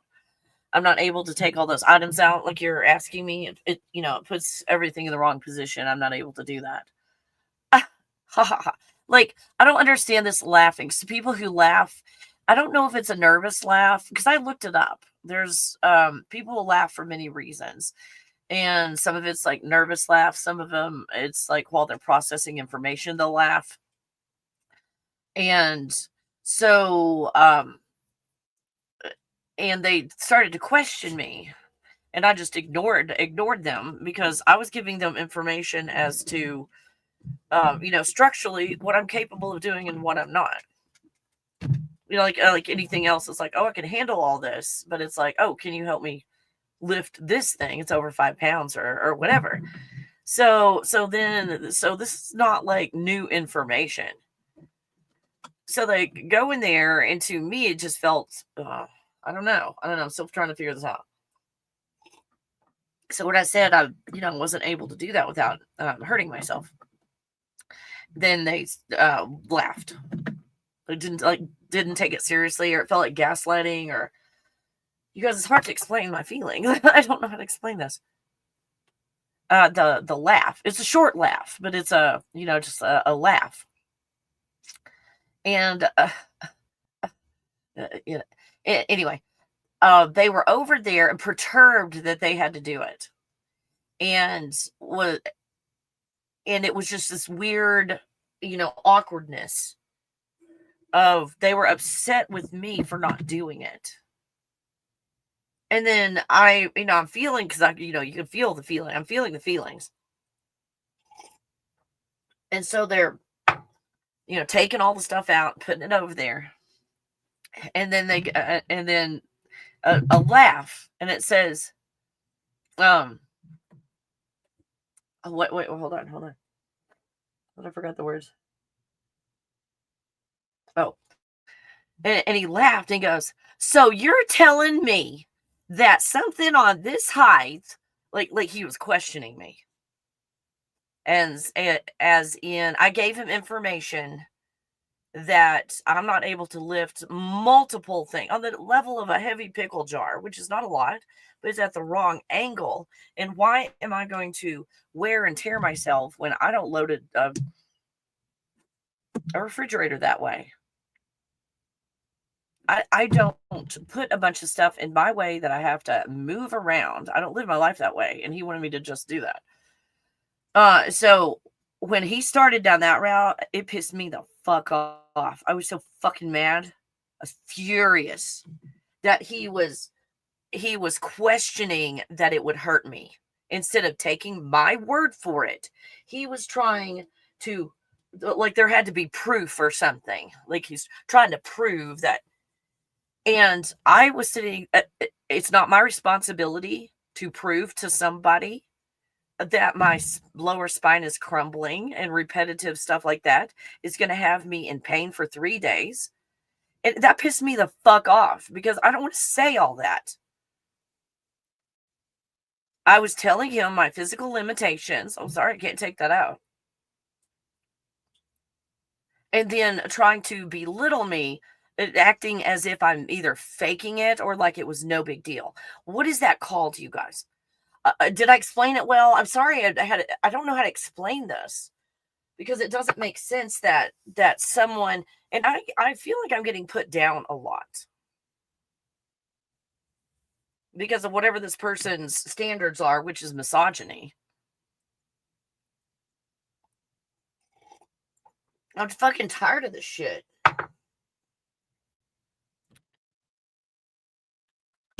And then after that, he called me a pain in the ass.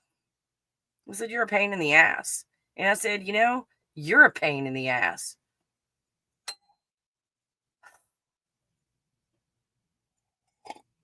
Invalidate or gaslight. That pissed me off because that happened in the last marriage. To where, the doctor was like, don't do all this stuff because it's going to hurt you, permanently for the rest of your life. You'll probably end up paralyzed. And so I was like, well, I'm going to need help with the dishes. And not only did he let all the dishes in the whole kitchen stack up until they're balanced and falling, all it has to do is tilt it a little, and then all the dishes come crashing down and break and all that, weaponized whatever. Anyway, he was mad, and he said, there's nothing wrong with your back, you're being lazy. And then me thinking I'm going to prove this to him, and I'm like, was he not there with all those doctor visits? And was he not there in the driver's seat during the wreck? And he was the one driving during the wreck, and he called me lazy for not doing the dishes, which for my parents was a big deal. Like, to be lazy, that's a bad thing or a bad character trait. So now I'm dealing with programming of being lazy. I'd work my ass off all the damn fucking time. And the only thing I ask is help with the dishes because the doctor said something. That I can't be like bending over, like lifting all these heavy dishes bent over and shit to make your dinner that you don't even like. Fuck. That, and then I guess it was just all of the stuff started flooding in. Maybe that's why this person is in my life. Oh my God. This is why nobody wants to take care of boomers. This is a boomer. And they're just mean. And they're better than everybody on this planet. And then this is one that said they're different. Well, I'm different. And after they said they were different, all they've done is prove that they were exactly like every other man out there. Oh my God. So I was mad. That pissed me off. That pissed me off that he questioned what I said to him. Instead of, and I told him, I said, instead of just believing me that is a physical restriction for me and it could cause permanent damage or paralysis. And he's mad at me because he can take the bottles out just fine. And he's taller than me too. Oh, because he can take the bottles out just fine. Then there's nothing wrong with me. God, what the fuck is that? The fuck? Are they even human? Do they not know people exist?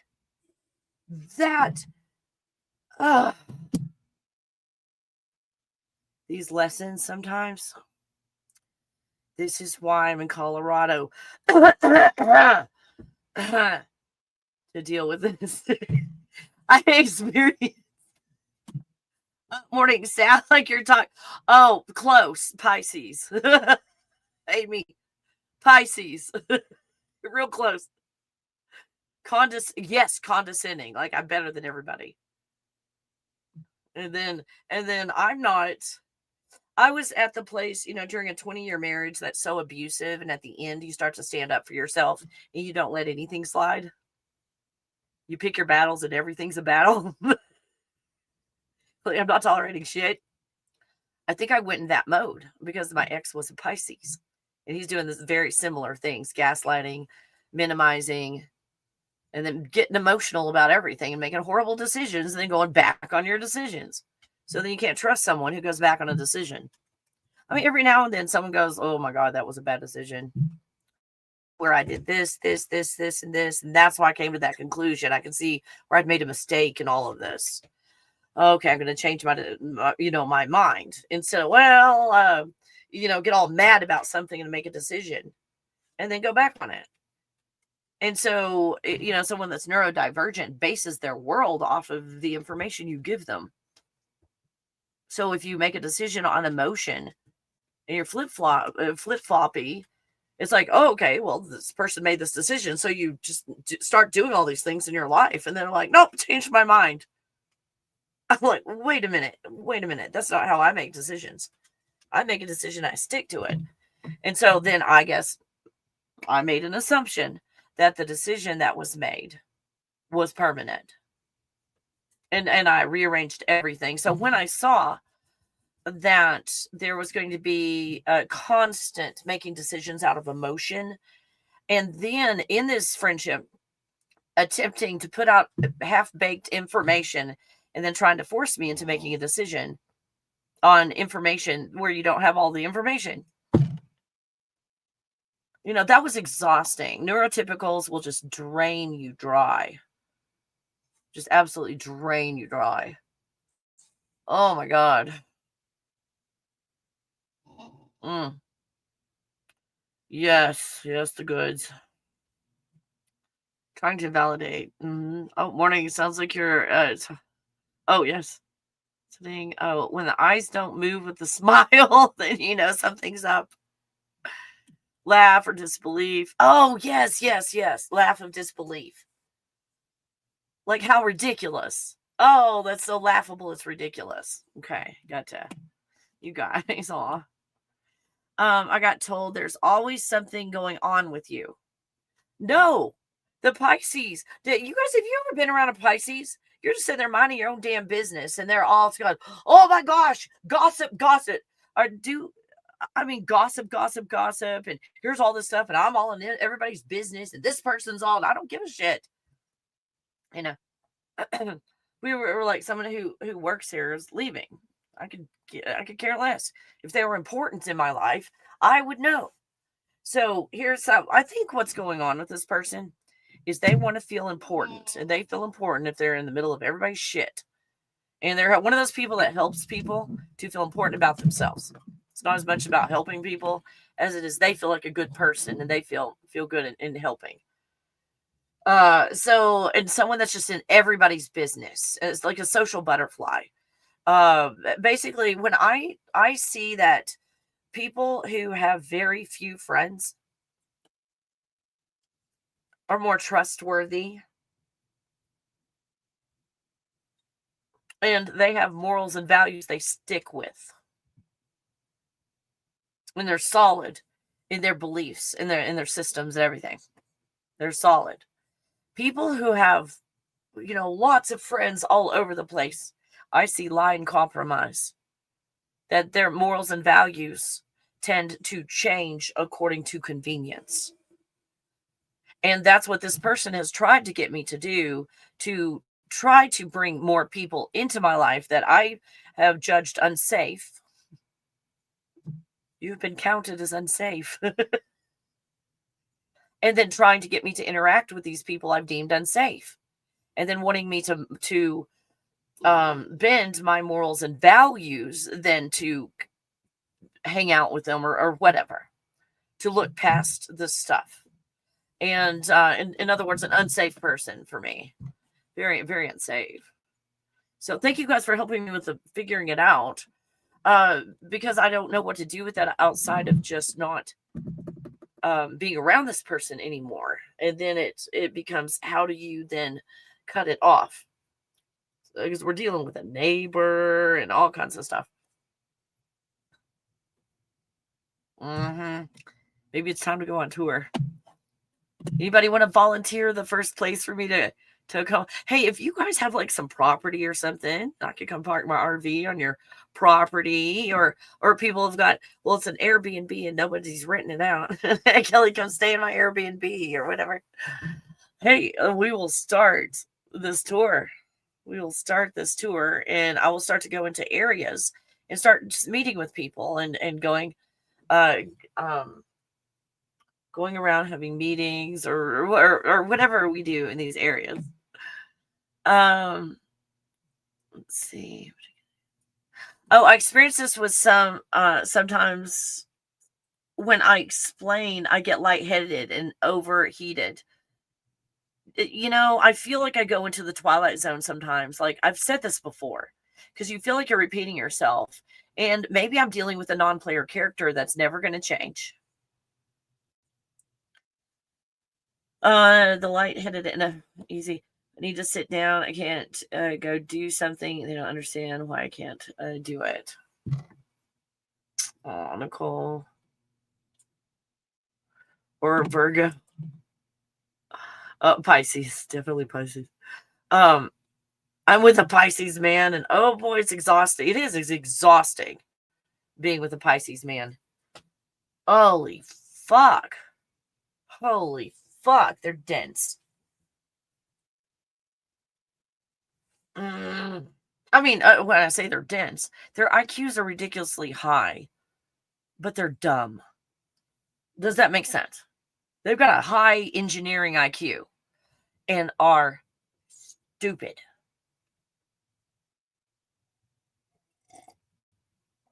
They're also an everybody person. They're out there doing the everybody thing. Mm-hmm. I love him, but damn, shit comes out of nowhere sometimes. Yeah, they just make shit up. It's like, oh, it's too peaceful. Let's just cause some chaos out of nowhere for no reason. I mean, because of this, and I'm not saying I don't make mistakes, but if I see I'm getting emotional, I stop myself and go, let me go process my emotions or whatever so that I can look at this again without the emotions and see it more clearly. Does that make sense? But what the Pisces comes in and sees it through emotions incorrectly, attacks you as if you've done something through some of their own mind. It's like they're out of control with their own mind, and they want to draw you in.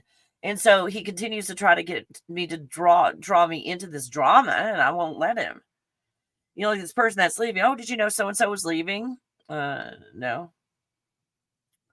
And do you know why? I'm like, no, I don't care.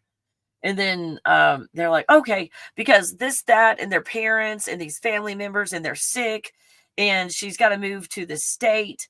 And I'm sitting here going, he's putting a lot of private stuff out about somebody to me. I mean, I know it's me, but this was like, this was on the level of gossip, not, how do I explain this? There's information and then there's gossip. I don't know how to distinguish between the two right now, but this was gossip. Like, it didn't feel good kind of stuff. Like, I don't need to be hearing this. So, like if this was information that I knew, it's because we were close and she told me this information. It's her business to tell people that she has a sick mother or something like that needs taken care of. And so she and her husband has to move to another state to take care of these invalids, and none of my fucking business. So I interrupted him in the middle of telling me this, and I said, I don't really participate in gossip. I don't do gossip. Oh, he got so mad. He goes, well, fine, you can find out why she's leaving on your own. I'm like, care why she's leaving. Oh my fucking God. Trying to see how he wanted to feel important, giving me gossip. He knew something I didn't know. That's gossip. Not like, hey, do you have a close and personal relationship with this person? Not really. Well, then it would be gossip, so I won't tell you. But no, it was so fucking selfish. And then I got to thinking, what is he telling people about me? Because that was a lot of personal shit. Because I caught him saying something one time that wasn't true. We had gone out to eat.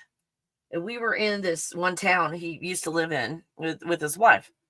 And we were eating. There were some people that he knew. And they came in. It was like 3 men or something like that. And they came in and went to a table. So towards the end, he's like, oh, I'm going to go to the bathroom, then we'll leave. So he doesn't come back, and he doesn't come back, and he doesn't come back. I mean, rudeness like that. To where, oh, I was talking to someone and, excuse me, I lost track of time. I mean, that's very selfish right there. Like when you're there with somebody else and you've left them at the table and said you'll be right back. Instead of to go, hey, let me go tell her I'm going to talk with you guys. I'll be right back. Just thinking about the person that you're with, I just felt abandoned. And it was just odd in this whole room full of people in a restaurant, and he just doesn't come back. And I'm like, did he get sick in the bath? And then I hear his voice. He's hard of hearing, so he talks loud. So I'm hearing him say, oh, my whole family was unalived, and all of that. And I was sitting there thinking, gee, I wonder how. You're the only one left. I mean, I think he wore him the fuck out. Yeah, I think he drained them. I've been talking to a friend about this. I think he drained them of all of their energy. Like a vampire, I can hardly handle him.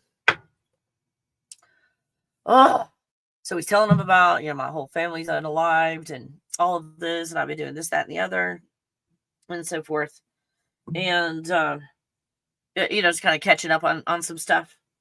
And then the guy goes, and we're not dating, by the way, we're just friends. And so the guy goes, and I'm standing right behind him at this point. Because I was like, I heard his voice, and I got up for the table, and I walked so I was standing behind him, and everybody at the table was looking at me because I was just a random person standing behind him. He doesn't even look. He keeps talking. That's how important he has to be.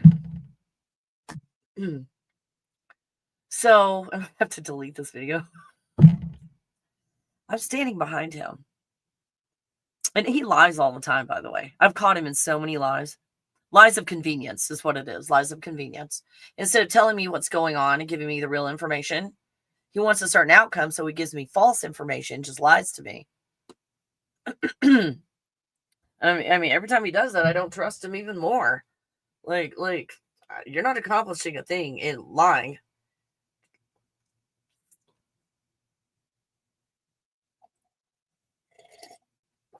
So the one guy says to him, so, since his whole family's gone, has been gone, like his wife 5 years ago, and his son right before that, his wife, and then his daughter right after that. But there was certain vacations that were being taken at the time. So, so the one guy said, now that you got an empty house or whatever. So you got a dog or a cat? And so he says, no, I've got a girlfriend.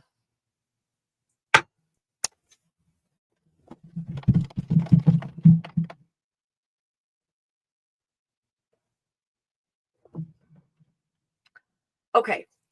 Not only are we just friends,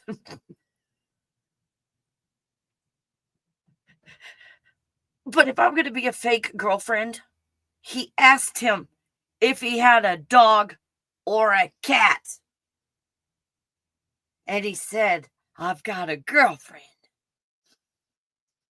I think it was the look on my face. I'm not sure if I had makeup on that day. If you could tell, my face was red without makeup. And so, and they have these looks on their faces like, this person behind you that we've been looking at this whole time is now, her expression's different. Almost like terrified looks on their faces. And so and he looks, and there I am. Oh, hi. As if I just walked up. And he doesn't think I heard anything. He's acting like I didn't hear anything. And so, and I wasn't going to say anything. And this is how I looked. Like the aliens now with that's the look I put on. I'm an alien, get out of here. This is very uncomfortable. I'm autistic, but I'm full of vegetarian food, and it was delicious. But let's go. I wasn't really singing that, but it was just, I was mad.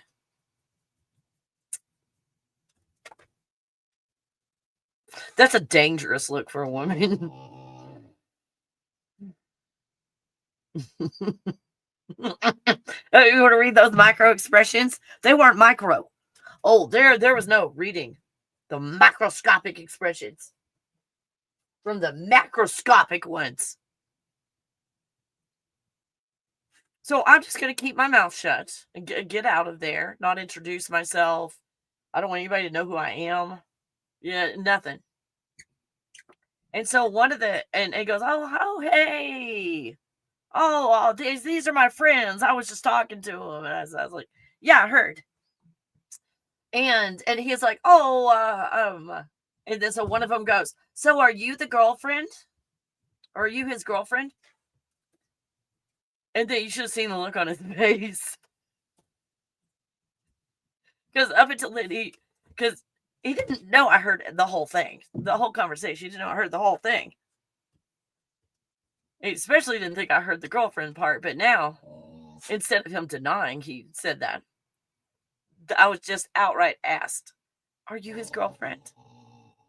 And so I said, "He wishes."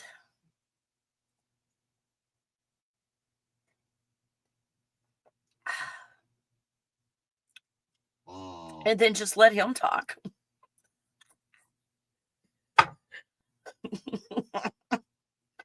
I was so mad. I was so mad. When we left, I'm like, I'm a public person. I'm a public person. If anybody here recognizes me, they're going to think I'm dating you. We're not dating. And even if we were, I don't put anything like that out in public. I'm not doing that shit. Oh my God, I'm so mad. Oh, I'm so sorry, you know. Well, he's, you know, what was different with the ex-husband and him, Pisces wise, is he will apologize. But then he just does the same damn thing after the apology. But at least I got an apology. That was kind of nice to get an apology instead of the weirdness of gaslighting of, oh, he's perfect and I'm only the person that has everything wrong with him. Am I the only one? It's always me. No, there's some more sophisticated stuff coming out about narcissists and how they use people and stop. And why they do certain things. There's been a lot of healing lately. And if you do look at what we're doing here, like this big school we're in, if that's one perspective you want to look at it, which is still a matrix trap, but if this is a school, then what I think this is this person has come into my life, just a little bit older than, you know, but a boomer and all, that they've come into my life in a way where, again, we're not dating or we're just friends, where I've got some distance in this, but I'm still encountering the same things. So I'm getting to process 20 years of a horribly abusive marriage with this person and get to cook food. and I get to make homemade lasagna. I'm getting some ideas.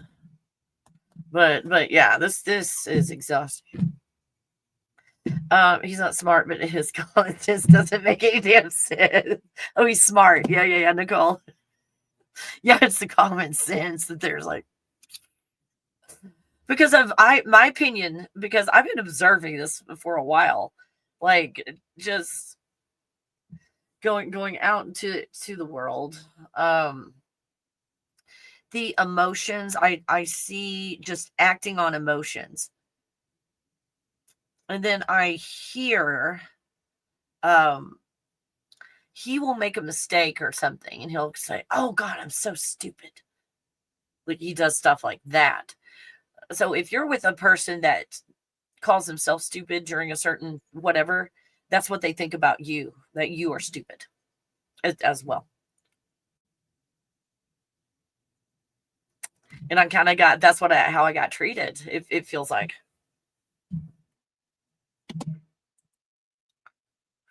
Wow. But I can see how these are the kinder, gentler lessons than with someone extremely abusive.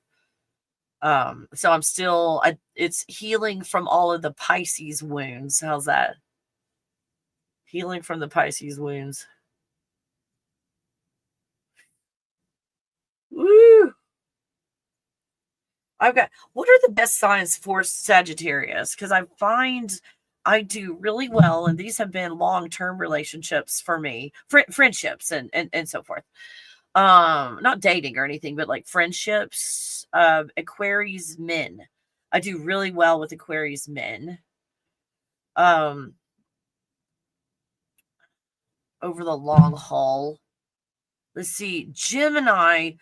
There's something about Gemini, it's not going to work out. But there's also something about Gemini that's awesome and intellectually stimulating and intense and all, but ultimately a no for Gemini. Leo.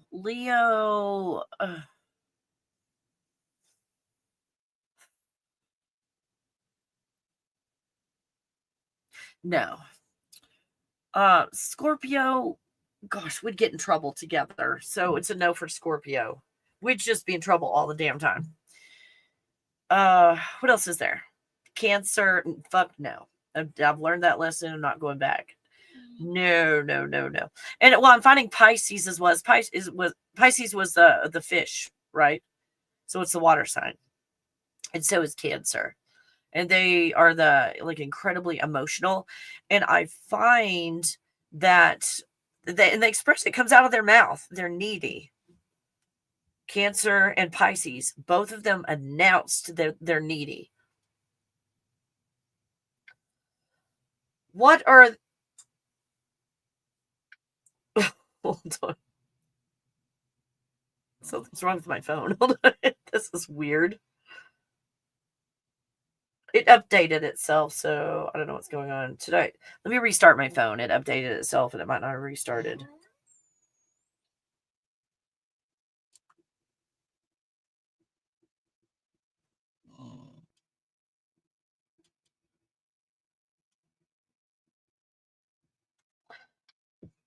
Okay, does my phone not shut down the same way anymore? Oh my God. You guys, I can't shut down my phone. What is going on? I can't turn my phone off.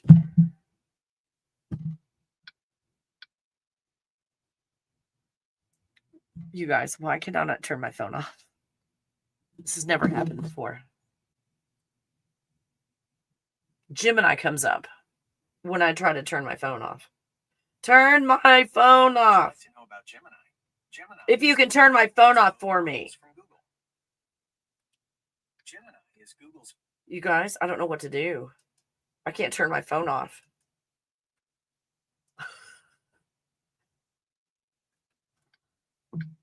Why can't I turn my phone off? I can't turn my phone off. I can't turn my phone off. You guys, what is going on? I can't turn my phone off.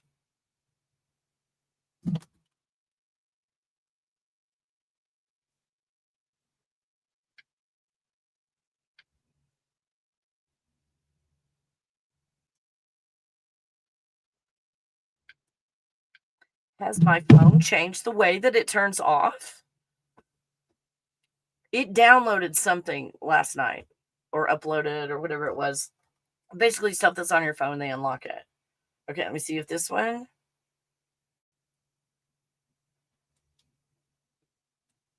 No, I've not forgotten how to turn a phone off. Okay. I thought that's how you turn a phone off. You guys, why can I not turn my phone off? I'm opening the power options menu for you. It said I'm opening the power options menu for you. The fuck is this? Did it change all my settings?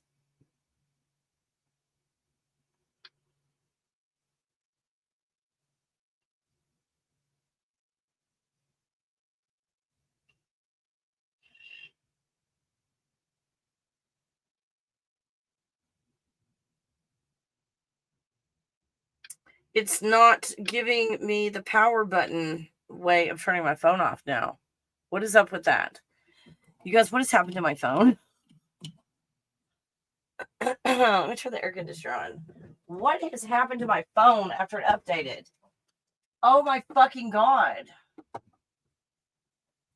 I was not warned. Nobody warned me about this. Oh, you guys, where's Mindy? We've got class today. Hope she can make it. Gremlins took over your phone. The fuck? Well, you guys, did your phone do this? Did it update?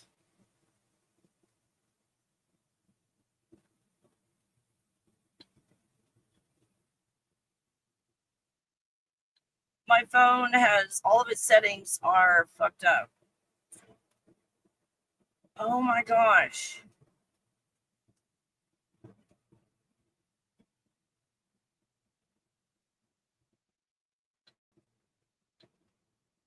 It doesn't. Oh.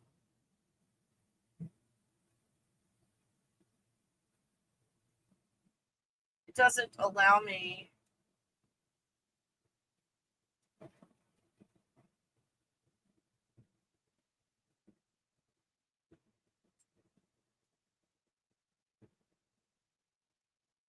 Oh, okay.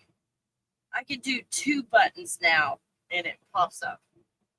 I have to push 2 buttons, though. Oh my gosh, you guys. What in the world? I mean, it came up, but I pushed volume down and the power button to do it instead of just the power button. Oh, Nicole, your phone did that recently. Now I have to pull down the tab with my finger and hit the power button. Hey, okay, I don't want to ruin your phone, but I did the power button.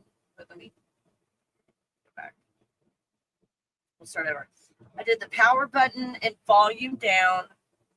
Same time, hold it down, and it appeared. I held both of those down, and it appeared. I'm Gen X. We push buttons until we make it work.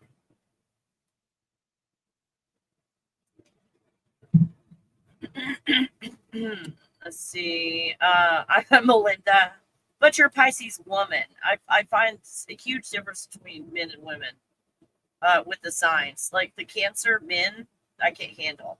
Cancer women are awesome. So, but I avoid chaos and BS like the plague. Yeah, I find that the women are quite different as being a Pisces. So, yeah. Gosh, Marshmallow, yeah, what's going on? Like, oh, a Nicole, Virgo woman, Libra moon, and Sagittarius rising. There you go. Don't remember what it means, but I did a chart a long time ago for funsies. Yeah, same.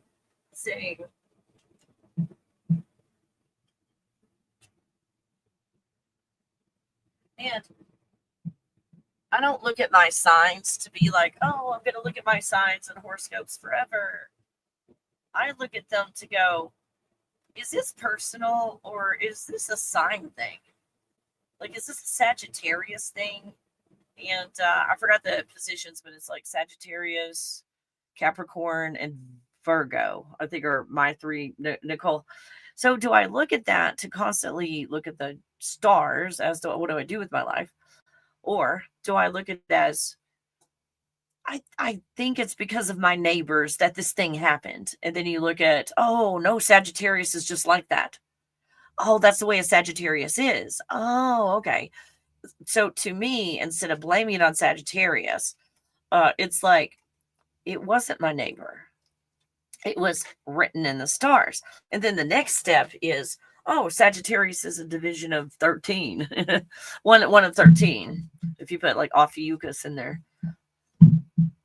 So Sagittarius is one angle of a personality, let's say. So then you let go of the Sagittarius personality, as in, this is what is guiding me. This is just a way that I'm healing and letting go and allowing. And then we let go of that. So that's the kind of the way I look at it, as, let me stop blaming other people or myself. And, oh, it's written in the stars. Oh, well, hiccups. I created the stars. I'm in a plasma field. I created the stars. Maybe the buttons. I don't know. God, that was just crazy. It was crazy. Let's see. Libra, Sun, Gemini, Moon. I should look up my mom. My mom was a Libra, and she was all into justice and fairness and all, which, being an advocate out in the world, was good. But in my opinion. Oh, that works too. I didn't know that. Thank you, Nicole. Oh, Nicole. Aww. Are you my sweetie? Yeah. Yeah. I heard someone open the door. Hey, you have an Austin Booter. Austin Booter. Here, Austin Booter. Here, Austin Booter. Here. Oh, good girl. Austin Booter. Good girl. You my sweetie. Oh my gosh, the older she gets, like the sweeter she gets. It was so hard going through that puppy stage. Oh my gosh. Oh, what? Oh, we you pisses off. Wait, Annika, what were you? Oh, Libra. Yeah. So my mom got mad. Remember those scissors I told you? In fact, they're right here. My Libra mother. Well, she was a good mom, but this one thing confused me. I was like, this feels like she's being mean. Because my mom was never like that. My mom was like a saint. But when she did this, I'm like, because I don't remember, it's 5th grade or something, 5th, 6th, 7th grade, something like that. I was doing a science experiment and I was collecting bugs. And we had all these pins and everything to poke the bugs down. And one of them was too long. And I wanted to make it shorter. And so I used these, in fact, when I was in 5th grade, these exact scissors. And I put the pin right about, let me see where I put that pin. Oh, yeah, right here. I put the pin right here. And I cut it. I cut metal with mom's sewing scissors. Her.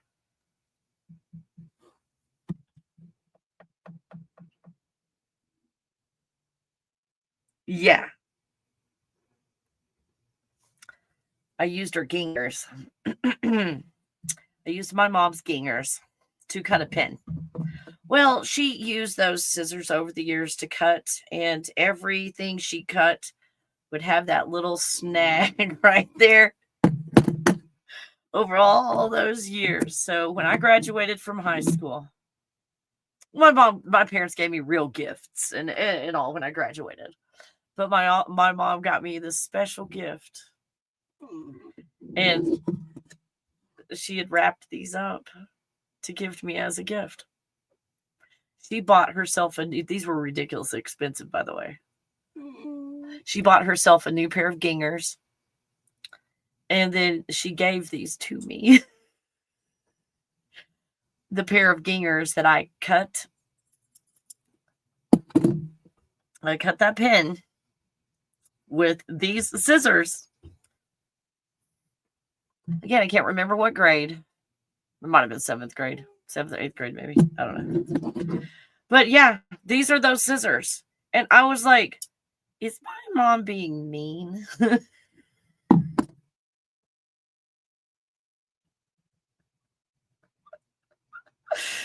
it felt like a punishment. It felt like you ruined my scissors. And I'm going to remind you that you ruined my scissors for the rest of your life. These really are the best scissors on the planet. They really are. I mean, she had these before I was born. She had these scissors before I was born. So they're over 55 years old. These scissors, and they're amazing. The best scissors I've ever had. And still the best scissors. But it's got that little notch right there.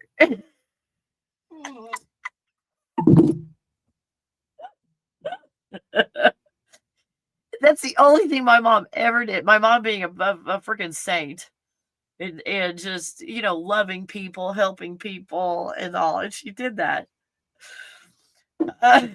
Oh, she laughed. She did. She laughed. She thought it was just hilarious, Marshmallow. She just laughed, and went and got her new gingers and went and cut some fabric and made a quilt with her brand new gingers. As I started out life with my mom's gingers. I mean, this was a really good gift, but I don't think she was giving me a gift of scissors, really. It was just the memory forever, and I'll remember that forever. Oh my gosh, I've done similar things like that to my now adult daughter.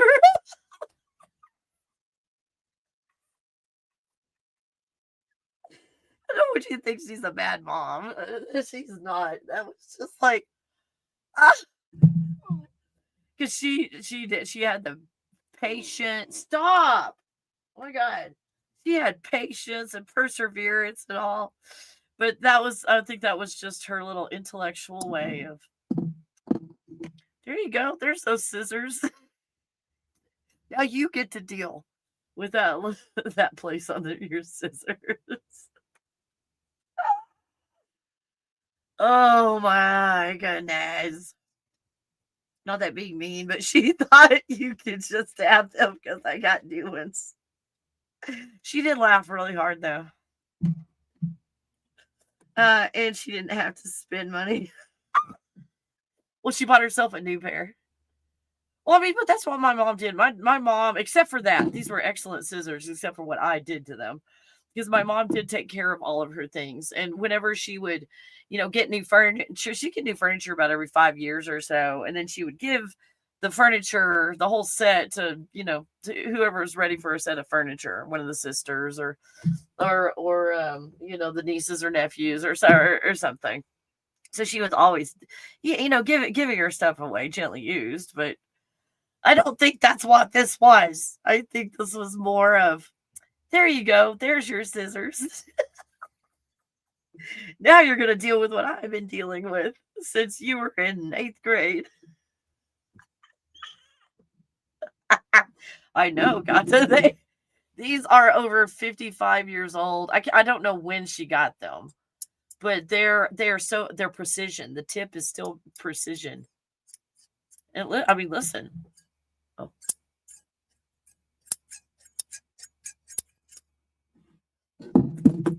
Gingers. I don't know how much they cost these days, but man, they were over 100 back then. Back then, they were over 100. They might have. Okay, I'm having a widget problem. My Google widget is not Google widgeting. I don't know what to do. How much is a pair of Ginger fabric scissors? You call them fabric scissors, the big ones. Oh, there we go. No, I mean, these are. Got one for $140.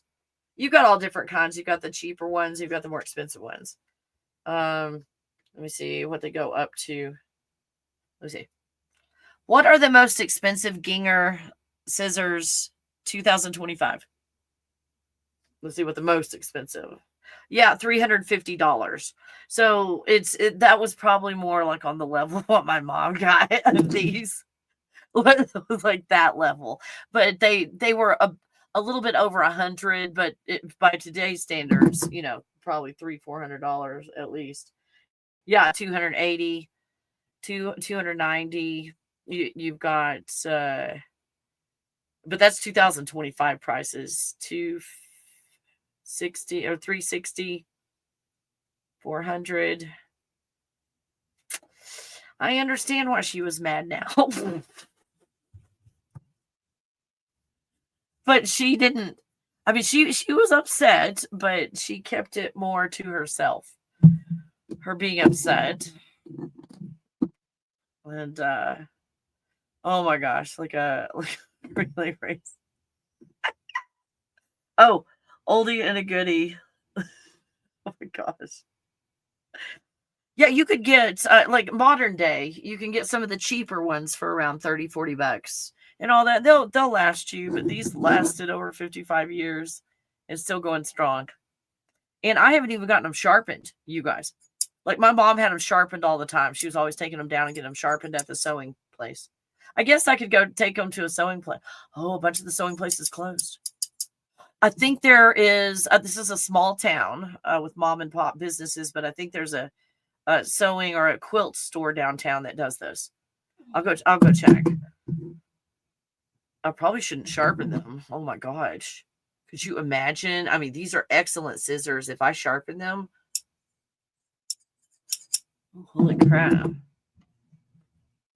I know, Marshmallow. And it's okay that they're 50, 60 years old. All I've got to do is go get them just resharpened.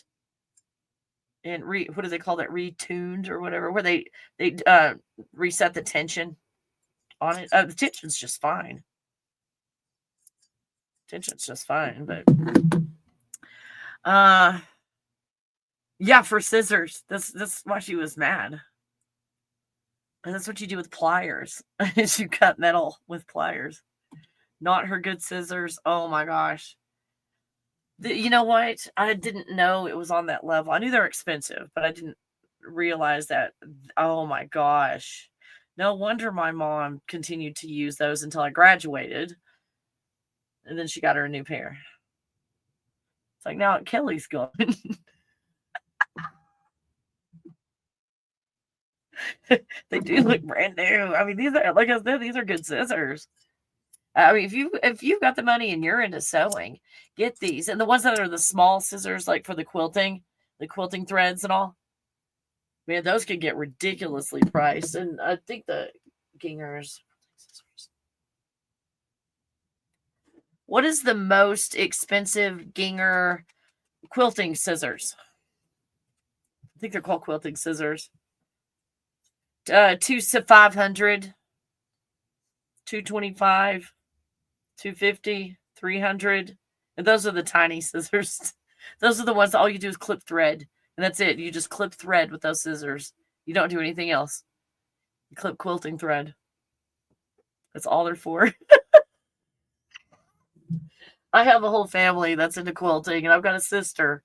I'm not going to tell you her name, but it doesn't matter where I go all around the world. If there's quilting and I mention her name, people know who she is because she's won all the international awards for quilting and all of that. That's like, what do you do when you're married to a multimillionaire? You know, you go and you have fun with your hobbies. So she got all the recognition, and now she's all on these boards and panels and all that, all over the place. It's yeah, she was one of those out to win the quilting shows, and she did, and she's one of the authorities on quilting. That's why I know so much about quilting, because like the top person, or for a period of time, I don't know how into it she is now, but because she's, how old is she?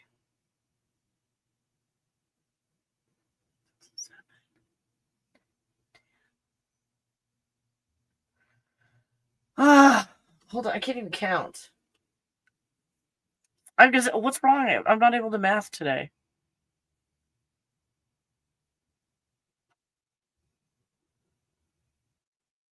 Should be 82.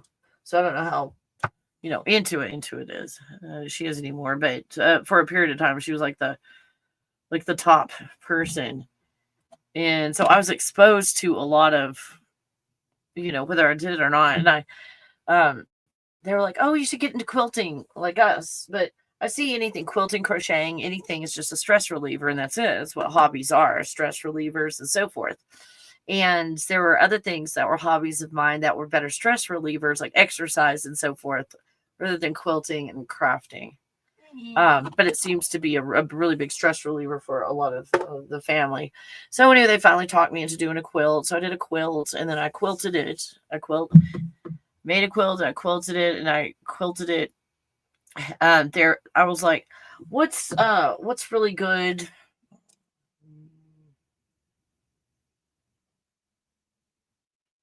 How many stitches per inch is considered good quilting? Good number of stitches per inch is 10 to 12 stitches per inch while you're quilting. With machine quilting, while 6 to 8 is a strong benchmark for skilled hand quilting. And quilting striving for 12 plus stitches per inch. And I put 32. So I quilted it at 32 stitches per inch over the whole quilt.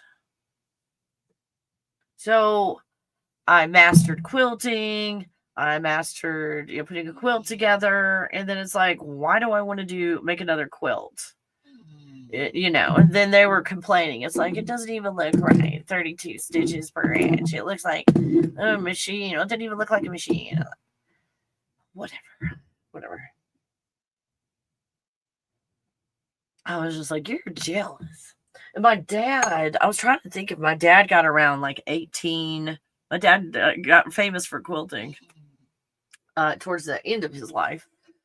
Anyway, he was like, he was where he had a hip replacement surgery and all kinds of stuff. So there was a lot he couldn't do.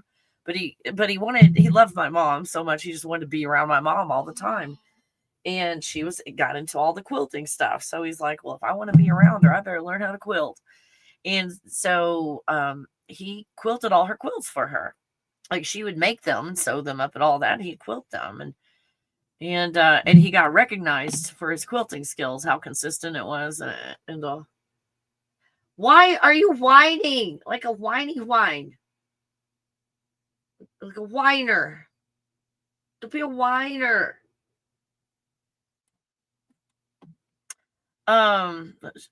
She taught you can have them because I got new inside of me.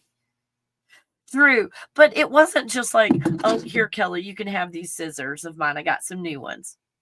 She didn't do that. She wrapped it up like a present, and she was smiling from ear to ear the whole time, like she was gonna get me. Like I said, my mom was a saint. She was the nicest person on the planet, and that was probably the only thing I questioned. Was she being mean? Was my mom being mean to me, giving me those scissors? Oh, that one stung just a little. But I figure, I mean, my mom, again, she was a fucking saint and had the patience. She raised me. She had patience. Oh my God, she had patience. I don't know how she did it. Would be doing shit like that to her and scissors. How in the world? Oh my gosh. You're now. Annika, was my mom being mean? What did that really mean when she gave that to me? He was like, I was being nice at the time, but I want you to know how that impacted my life. Now that you're grown, now that you're 18, here's the scissors so so she wasn't mean to me as a child, Annika. You know what I mean? It's like she didn't do all that as a child, but I think it was just her little, just her little thing later in life, her little sense of humor. Her little sense of humor. Oh my gosh. Oh. Well, we've gone from big noses to scissors, Annika. Yeah. And Jennifer, are you okay about the big noses, Jennifer? When we see apocalypse, I think we'll be okay. Let's see. I sew and I have many different kinds of scissors. Oh, Marshmallow. So you know the meaning behind the gifting of these scissors to me. Marshmallow's like, yes, I feel your mom's pain. I feel your mom's pain. And I'm that way about my scissors. Well, all kinds of stuff. My scissors, my markers. So like, oh, can I borrow your permanent marker or your Sharpie or something? I was like, no, because it's a sharp E. I don't want it to be a blunt E when it comes back. I want to stay a sharp E. So, no, her way of joking. Yes, my mom. I love you, Mom. Thank you for the scissors. It's because I've made a shit ton of money at times in my life, like a shit ton of money, where I could have gone and bought my own scissors. And I didn't.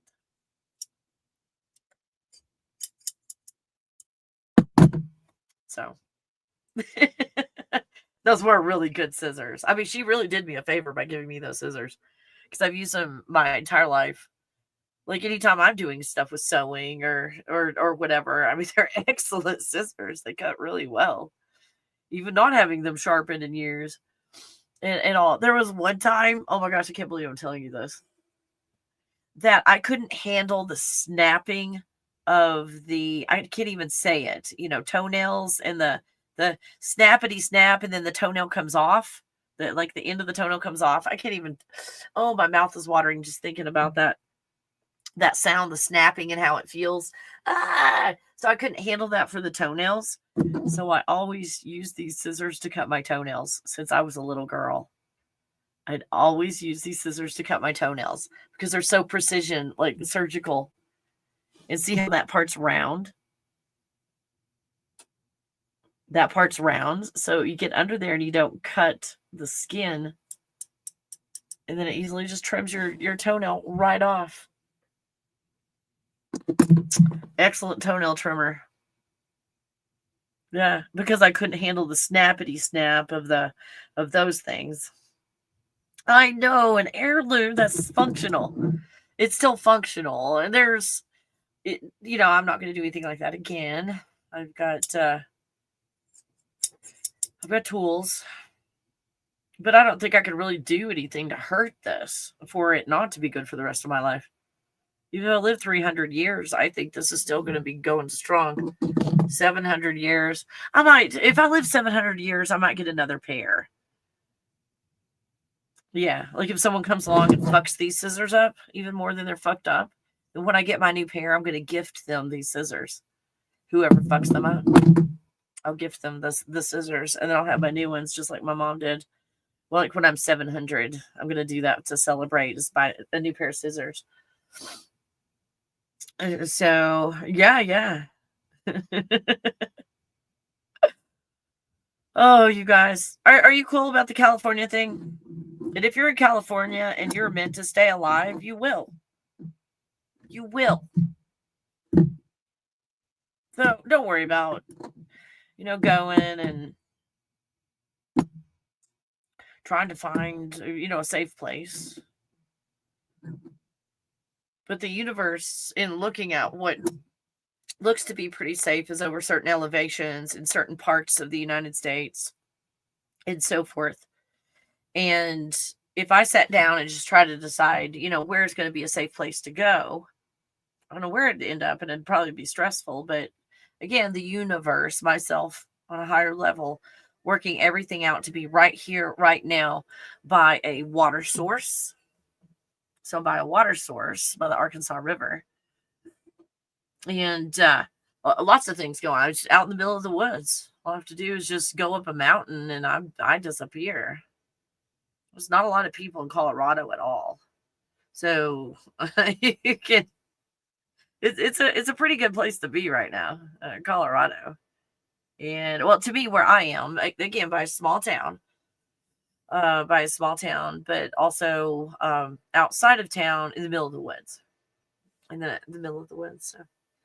All right, you guys, get out of California, get away from the major cities, go at least 50 plus miles from the coastlines. Even though it is a fake alien invasion, it's whatever real is it's still a simulation. That's the good news at the end of the day. This is a simulation. But in the simulation that you might be seeing the oceans impacted, and with all of this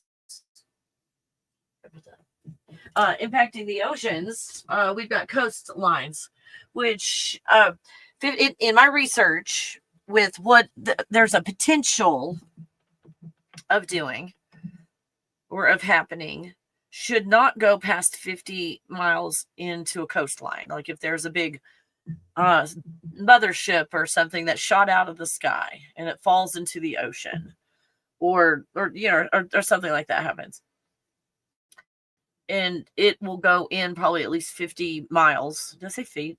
50 miles past a coastline. So Florida is kind of screwed. Like all of Florida is pretty much screwed. So when you're looking at Noah's Ark and all of that being Florida, being the only place in the world where gopher wood grows, and seeing that this is a cycle. This is a cycle. And then when you had what it looks like, the red, not the Red River, the Red Sea, the parting of the Red Sea, and so forth. This parting of the Red Sea, if you look at the island of California and the maps with the island of California, everything starts to make sense. How it looks like California could be a shelf that would just fall off into the ocean. That starts to make sense. And looking at the history, it looked like it was the island of California, and then irrigation. Like irrigation brought in the dams, irrigating the crops, rerouting the water, and so forth. That if you just stop with doing something with the water, that it would just flood again. The parting of the sea, yeah. See if I can find it. The island of California map. There it is. And there's different maps showing different things.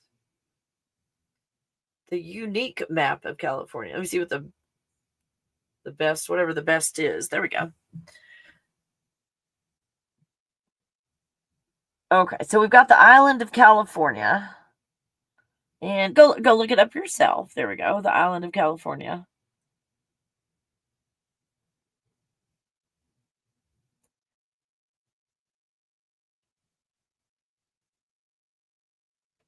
Okay. So the island of California. The goods. So, and again, if you're meant to stay, then it doesn't matter where you are, even if you're in the danger zone. You're still going to be fine. You're still going to be fine. So don't think that you have to figure out the safest place to go. Because again, you're going to be taken care of. You're going to be protected. It's just if you are in a better place, the universe wouldn't have to go through such extreme measures to keep you safe. It's like, don't stress the universe out trying to protect you. Oh. All right, you guys. I hope you have a wonderful, wonderful day. Today at 1:00, about an hour and a half, I have got my class, my mentorship class. I didn't see Mindy come in today. Maybe she's working today. I haven't. It's okay. I'm not like revealing secrets. Mindy said in here that she was in my mentorship class, so it's not like I'm telling secrets. Let me see if she has.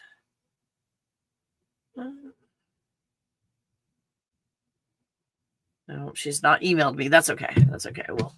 We'll figure it out. We'll figure it out. Anyway, I've got a couple. I don't want to say who else is in there because I don't think they put it out in public. They're in my mentorship class, but she has, and she was in here. That's the only reason I mentioned her name. So yeah, love to you too, Marshmallow. Oh, I love you. Oh, I love Puppy too. Oh, she finally stopped whining.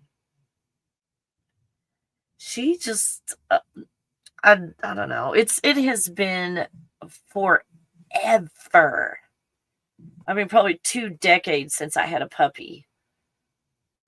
And you forget. You forget everything about puppies and when they grow up and how they act differently and all. And she's a different breed than I've ever had. I've never had a breed this obnoxious ever. And that was hard at the puppy stage to handle her obnoxiousness. But now it's not just her maturity. I really think it's that goat's milk and that turkey broth that's made a huge difference in her behavior. Like the goat's milk. Well, since I gave both of them to her, I don't know if it's both or just one. But both of those, she is more calm. She sleeps better at night. We don't have accidents, like we used to. Or unless I just do something ridiculous, like feed her really late and just give her a lot of liquid or something that she's going all night and going fine without, an accident or having to go out in the middle of the night too. So I'm really liking this. Hey, check out thegodbubble.com. I've also got a link down in the description for my Amazon store that I've got a lot of that powdered cow's milk. I'm looking, I'm always thinking about business ideas and stuff. It would be the coolest thing to get a brand of hot chocolate and just do like hot chocolate envelopes or something. Like powdered hot chocolate and do it with the goat's milk. Powdered hot chocolate with goat's milk, which you can make yourself, but it's cool if you have it in an envelope and it's already, mixed up. So yeah, I think that would be so cool. So cool. Oh, and before I go, I'll show you my croutons. I was going to make, I thought it's kind of getting a little colder and I'm not too into salads, but if I put some croutons on a salad, I think I'll be into a salad. So I thought, how do you make croutons, like just naturally make croutons? And I did an experiment that I wanted to see what would happen. So I just left these out. I got a fresh piece of bread, a sourdough bread, and I cut it up, and then I let it sit out half of the day yesterday. Oh. I didn't put any seasonings, nothing on it. It's just bread. I like that it's not too crispy. It's like, it's not like breaking my teeth and like cutting my gums.